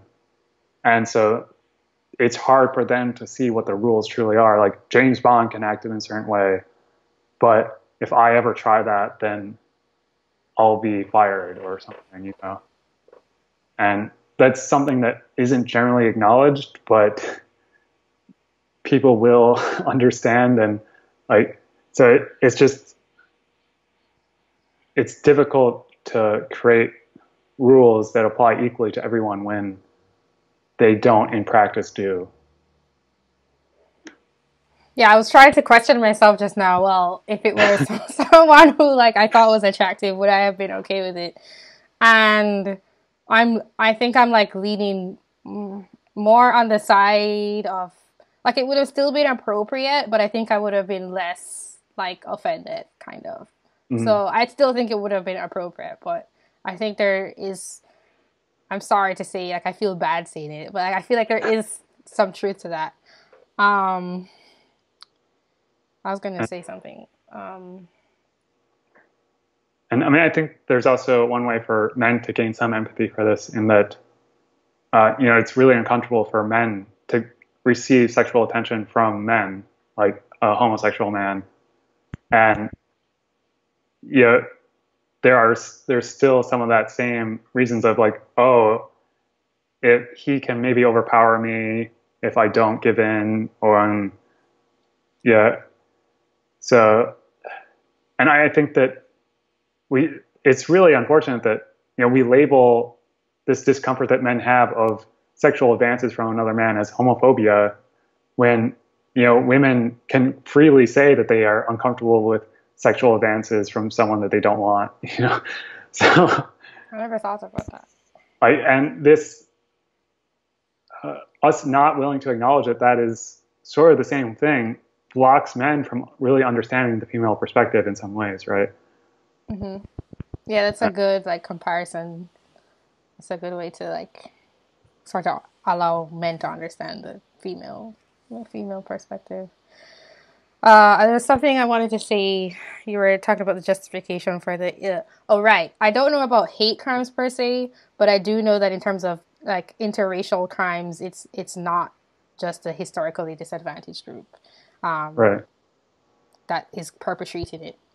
Sorry, not just the historically disadvantaged group that is receiving it from the historically advantaged group. So yeah, I just think it should be equal. And like all that those justifications, I don't like it. I just think people should be treated equally. And then if you want to focus on fixing the disparities, you figure it out from the root cause things like your education level or your family background, like stuff like that, more so than just trying to fix it at the end of the road when they're getting hired for a job. So Yeah. that's where I would put my efforts, and I acknowledge that there are like lots of issues there, but I think people are really smart, and if we actually focus our energies there, I think it would be more fair and produce the long-term results that we're looking for, even if it's difficult to figure out how, because I don't have the answer to that either. Yeah. Although I think that there are ways of that we treat people the same, but still that could disadvantage others, such that one common example is just cultural things of maybe we, as a company, celebrate Christmas and these other Christian celebrations, and we don't acknowledge the other celebrations that, there may be some people at our company that do experience, and so they may not feel as much part of the group, even though we're treating everyone equally. Their cultural experiences aren't being expressed, and like it's really unclear what you're supposed to do as a company, because maybe you have 10% of people that want to do various like 10 different things, and you can't really support all of that. You can't celebrate every single possible holiday there is, and you need some sort of cohesion within the company. So I think it's at least useful to acknowledge that this does exist, but it's unclear what the solution is.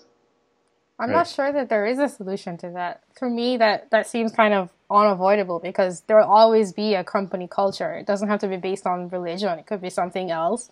So I think I acknowledge that like what you're just saying is true. That some people could feel marginalized in some way because of that, but I think that's kind of unavoidable in some ways, which I don't know.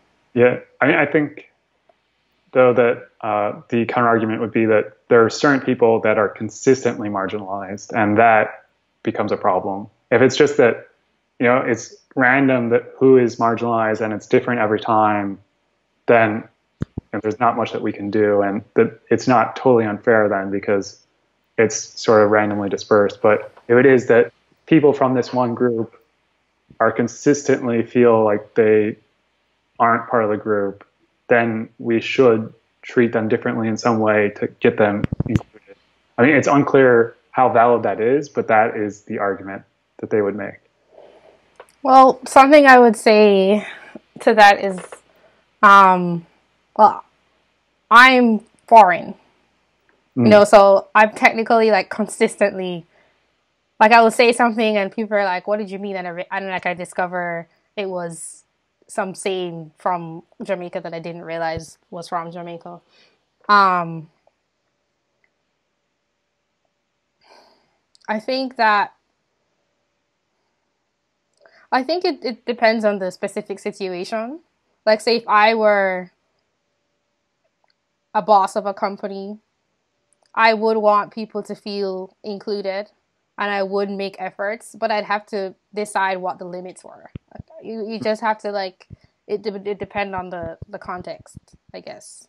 Yeah, and that is also a good point of international students or employees uh, like have a totally different perspective that isn't really integrated in the diversity and inclusion programs. They Mm-hmm. only care about African American, Latino, like Americans, and they don't, even when they're looking at the percentages within the company and saying, "Oh yeah, we have underrepresentation here," they don't acknowledge that you know, and they don't even publish this, but just based on my own estimates of who I interacted with, most of the people weren't born in the U.S. that worked at Google, and so uh, it's it's unclear whether you should be really comparing the U.S. demographics with this mostly international employee base. And this is why we have so many Asians and people from Europe at Google, which causes white and Asians to be overrepresented. And That one point, it just Yeah, that's have to acknowledge something. that. It's annoying. Sorry. And they never acknowledge it, and they also never integrate that with these inclusion programs where, I feel like these people from totally different countries have the hardest time integrating sometimes, rather than someone that is a different race within the same country. Well, this is something that I also feel strongly about. Um, I don't know if I don't know if international students have a harder time integrating because I don't think they're allowed, they're encouraged to focus on that. Not allowed, but like it's like I'm sure like if you're having a struggle with something, you might, you know, like I remember like I've briefly talked to some of my Jamaican friends about social interactions and how it was really hard at first because a lot of people aren't very straightforward from my experience like in the United States because they'll say one thing and then like they don't actually mean it and that's just like not something I was used to. Like say if they were like, oh yeah, let's hang out or something, but they didn't actually mean it. Like that's something that US people do and like this is what I Yeah, realized from talking to other Jamaican friends. Um so but I'm not gonna dwell on that. Like I'm not gonna be like I don't know about other people, but for me at least, that's not something that I like super struggled with. It was just something that I had to figure out. Um but I I am very annoyed. Like just like it's Black History Month right now, and I don't even like that Black History Month exists because they're talking about American history. So it's like they have this term, and it's like, well, there are so many Black people in the world. You're not talking about them. Why is there a thing called Black History Month? Like that's just like my perspective that someone in America probably wouldn't have. So yeah, international people are totally left out of the discussion all the time, even though like that experience is also super valid and like the immigrant population in America, I'm not sure. I think it's like 14% or something. Like it's kind of high. It's high enough. So it doesn't make any sense. I think America is obsessed with its racial history. Like so many countries have like a terrible sort of interracial history, and they are not as obsessed as the U.S. is. At least from what I know, like I'm sure like a little bit, but I don't think as much as the U.S. from what I understand, and like it doesn't really acknowledge the full story that's happening. So yeah, that is something that I think about, and especially when I think about like how I feel like I've been censored in some ways. I feel as if like my story is pretty unique because I'm not even from here, but it's like not a part of the conversation. It's yeah, really strange. yeah. It may be that America's obsession. I mean, partly because of slavery, which a lot of non-colonist countries didn't have within their own countries' borders, and uh, another aspect is that we don't really like talking about class in America, and we don't like acknowledging that it exists. And so, even though class is correlated with race in some ways, right? And so when we want to really say that it was like rich people that screwed us over, maybe people will just say, "Oh, it's the white man that screwed us." When and especially in the South, there were many poor white people that also were pretty screwed over. They couldn't vote, and they were also, a lot of these like tolls that people will say were against black people voting. They were also against the poor white people voting too. And but we don't really have the vocabulary to speak about that because we just don't talk about class. And so it gets projected onto white people and sometimes men. Yeah, I think a lot of what people are upset about is like a little bit of truth and a lot of myth. Um, like the whole just talking about slavery and the history of slavery and only focusing on the transatlantic slave trade, or no one wanting to talk about black people selling other black people, or that other countries have their own history of slavery and like of oppressing other minority groups within their country. Um, I I don't think it will change. I don't know, but I think a lot of it is myth, and not enough people. I don't know if it will change. I think it's not good because you're almost fabricating. You're not, because it's true. Like it's true that there were, you know, like slavery and like against black people and they were treated badly, but that's not the whole story, and it just it's not good. I don't know. It's just not good. Yeah, it's always a question of what you focus on, and even if you're telling the truth, you may be over focusing on some things, and the other side may be saying that they aren't focusing enough on this, and that this needs to be resolved, and until we heal our racial scars, America will never be united or something. I don't. This is the vocabulary or language that they speak in, but uh, yeah, it's yeah. I don't think you can heal these kinds of scars the way they're going about it.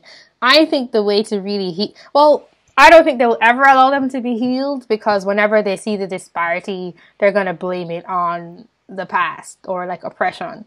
And like I don't see that disparity going away until people are willing to look at some of the like family structure things, like a dad not being there, or um or the biological gene stuff, because I really think you have to look at the facts and then you can move on from there, you know. So I think that I don't know what the answer is. I don't think you ever have total disparity, non-disparity, but I think that if people really want things to get better or things to heal, you have to look at the truth. It's just like it's how everything works. You have to like look at the stuff that you don't really want to see or don't really want to acknowledge. So I hope that some of these disparities can change, but I don't think they can until we're really willing to look at like human nature and how things really are. Yeah, I mean, there's definitely a strong incentive to not blame the victim in these things, and so you can't really talk about you know other reasons why, for example, the black community might currently be poorer than white people. There are, of course, historical reasons, segregation, slavery, and all these things, but then there are still also current causes that may be holding them back, that may be internal to their community. And, a lot of the also segregationist thinking of, I don't want to act white, and where being smart at school is considered acting white, like that is clearly a destructive behavior, because you know doing well in school is how you integrate in society and do well.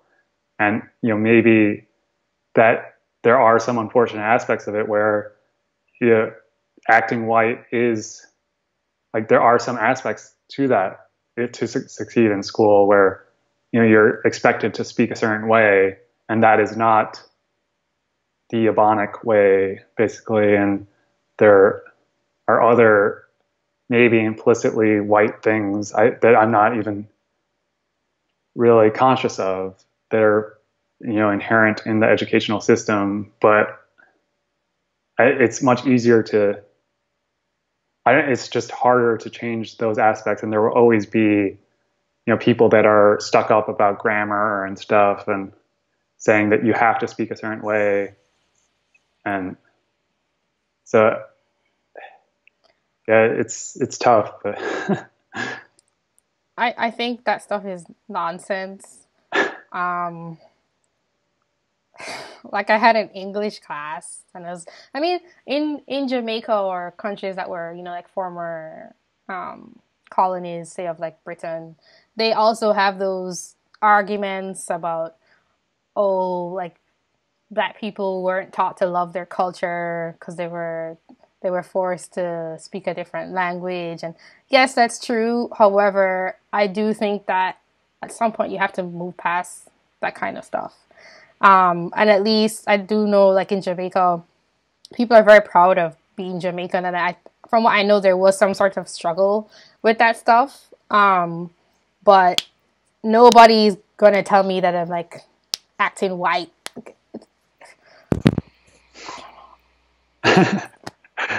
My perspective on a lot of like Black American issues is that okay, they might be suffering from like passed down through generations trauma, but I don't see how they can get better without choosing to work on themselves. If you want to call that blaming the victim, fine. Okay, this is me saying this. Okay, but I think that's the only way that you move forward, and isolating yourself from the rest of society through things like how you speak. And I'm not saying that people do that on purpose. You know, like you just raised in your home, like that's how you talk. But this is what everyone, say like foreign students who come over, have to do. Like you need to learn the language. Like it's like it's not this. It's like again, it's not this like malicious thing that they make it out to be. Like I don't think it is. Hmm. So I just hope that they are willing to work on themselves one day in these areas. Yeah, and it's a lot of these things. It's just easy to scapegoat some external factor rather than take personal agency to maybe acknowledge that maybe there's a disadvantage, but you still push forward within the system. And I see this a lot in just the intersectionality type things where there's some way in which like all these different attributes in people are treated differently. Gay people may be treated slightly different than straight. Like straight is considered the norm, and so if you are, for example, gay, then you will see that difference, and then you may have that resentment towards this white male cis heteronormative standard or something, and you you you start hating that ideal that you have in your head and start projecting that onto white men in general, and like all these different groups start doing that without realizing that everyone has problems in their life. Everyone has insecurities, and they are all made fun of for one reason or the other. Like you may be made fun of for your race or something, but then I was made fun of for this other reason. And yeah, it's not that like white men have everything just set out for them. I don't, I just think that there's a general like misunderstanding that everyone's life is full of like suffering and anxiety, and like even rich people, they have anxiety about becoming more rich, and like I think that blocks you from really figuring out and solving these problems on your own. Like it's easy to sell people on, hey, here's some scapegoat, let's fight against that, rather than, hey, there's some issues that we all have and some insecurities that we have. Let's work through that. And you don't need me to solve that because that's an internal journey for you. Like there will always be these leaders that will try to sell you on something. Yeah, I totally agree with you. And I'd also point out that as well as disadvantages, each person has different advantages or privileges. I don't like that word. So like you're always reduced onto like one thing, like say your gender or your like race or ethnicity, but you might have some other thing that's not being acknowledged. Like you have various where you lie on for specific traits varies. So yeah, but I agree with what you're saying. Um, People are generally blind to their own advantages. yeah, that makes sense. Uh, do you have any shifts in your perspective on the specifically on the gender stuff since you wrote your memo? This was kind of gone away from the question I was asking, but yeah, do you have anything specific to that? Mm. You don't have to. Yeah, I do try to understand why they want these female only things, and I do try to understand the female perspective on the expectations put on them. And I mean, I think that there are valid concerns, but then if men aren't allowed to talk about gender at all, then we won't hear the other perspective and see that, there are also, it's not just that the grass is greener on the other side. Like the, we both have problems and there's different perspectives, and without integrating both, you can't really have valid company policies on these things. Like I've heard so many stories from men that, went out on a date with a coworker or something, and then it broke up, and then they just like ended up getting fired because, The in male this, coworker only? yeah, yeah, the male coworker would get fired because in these like he said, she said situations, the the male loses, and so I, there's just like no balance for what men can do. And like, we only hear about the super powerful men that get away with it, these executives, and without acknowledging that everyone below them gets screwed over. And yeah, it's not that they were men and therefore they got away with it. It was because they were like the VP, and the company didn't want to lose them. Like they are just maximizing their own profit. And I don't, Yeah, that makes sense. Um, do you have any? I'm trying to wrap it up because we're like yeah. almost 2 hours now. Do you have any general comments on the tech industry? I guess in general, I like, saw you made some posts about Amazon, and I don't know if you know, but I was working with a cryptocurrency project that's really focused on privacy. So I was like wondering if you just had any more general thoughts other than say your memo stuff. Uh, yeah, I mean, I have a lot of random thoughts that, are sometimes summarized in tweets. I think that generally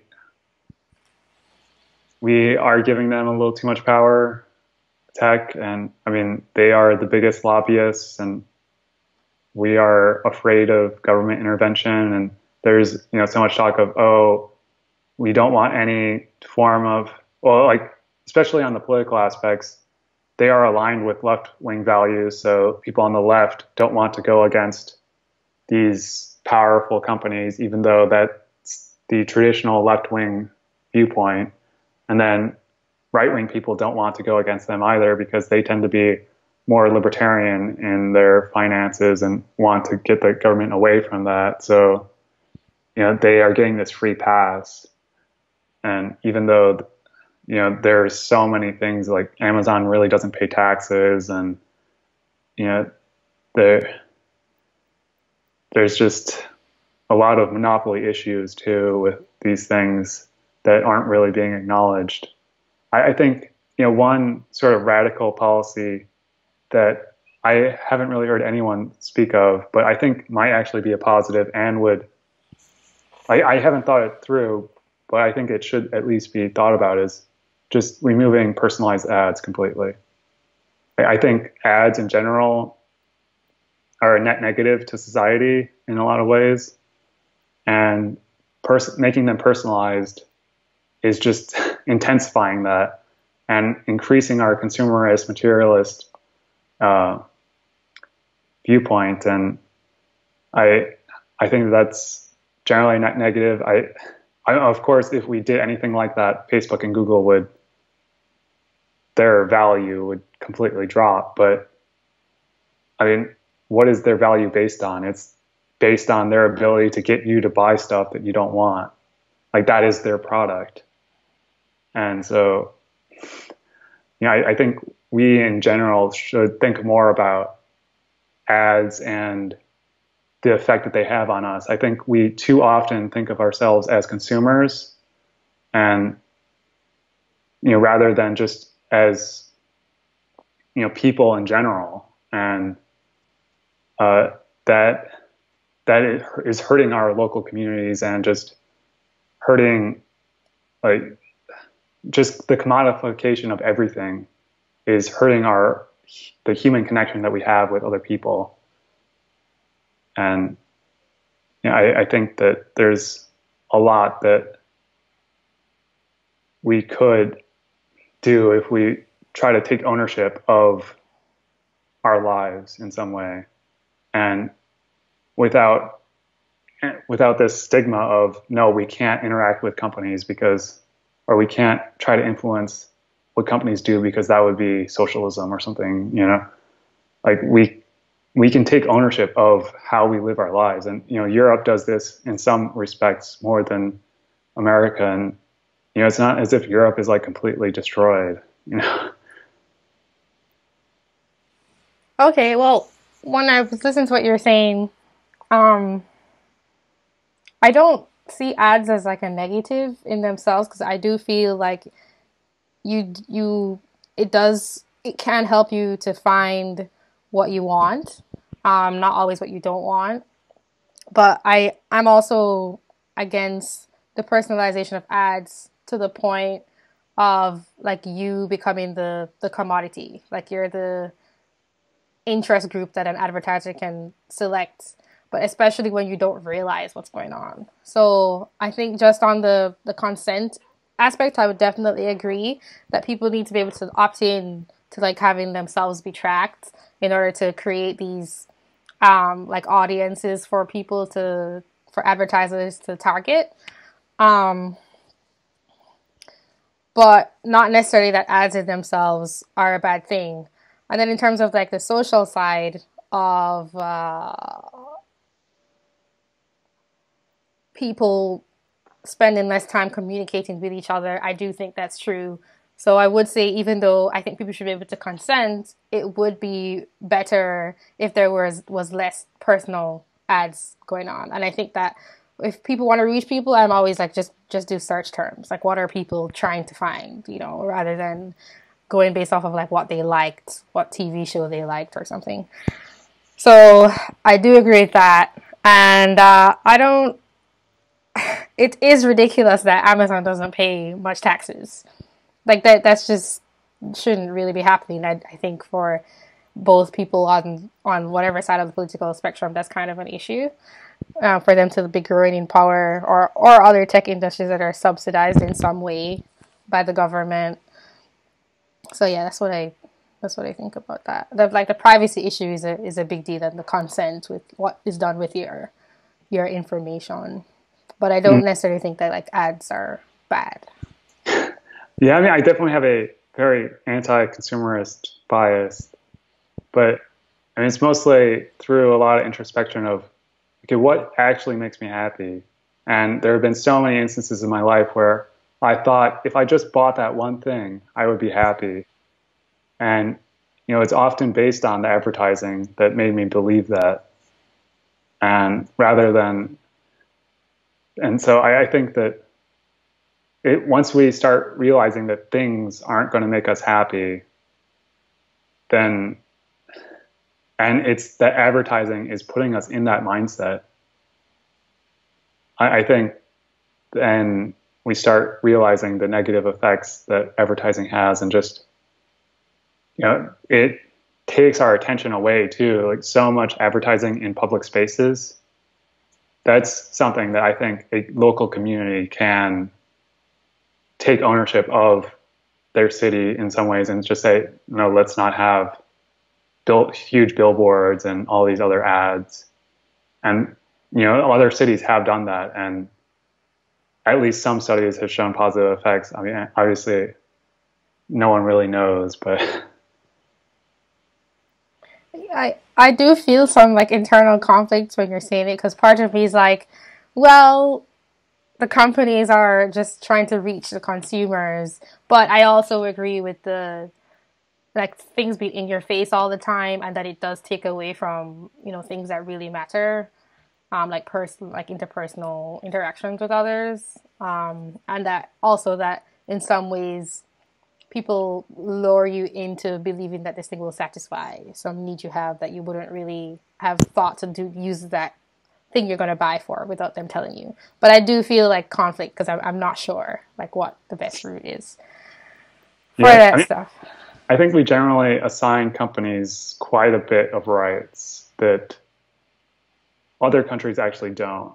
And I think that we have this belief that, if we didn't give companies this full right to do whatever they want, basically, then that would destroy the economy. And, just the idea that, GDP is some objective measure of how good the country is when really it isn't.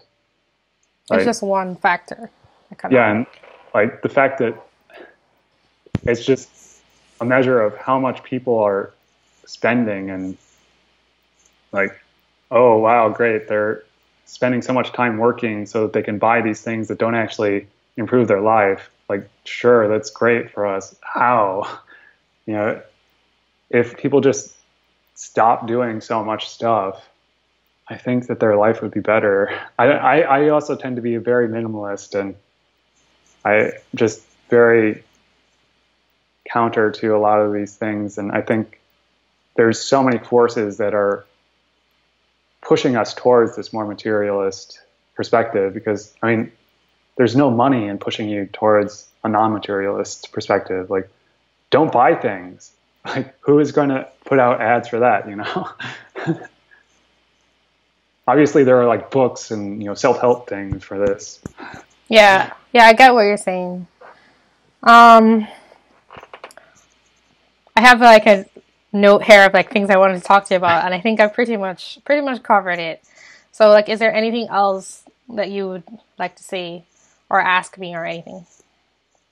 I guess just a general thing for like you and your audience is just, yeah, I think giving people the benefit of the doubt and acknowledging that they are a person and have a perspective, and for whatever movement you follow, like, I mean, there's like the intellectual dark web type stuff or whatever.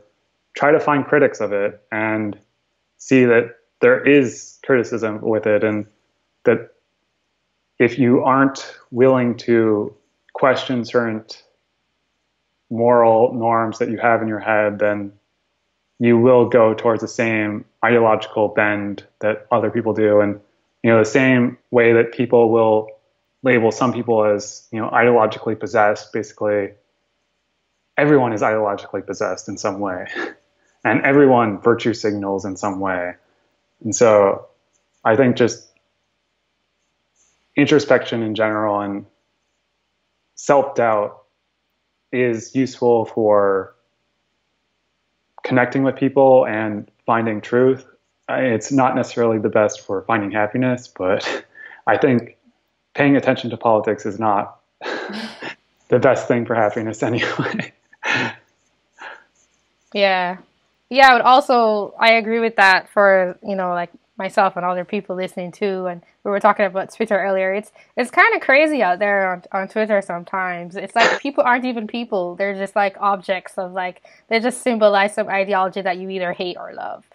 So yeah, I definitely agree with that. And it is difficult to take the time, especially if you've spent time studying something and then coming to your conclusion, you might like think like you don't need to revisit again, but it is good to try to, like have an open mind.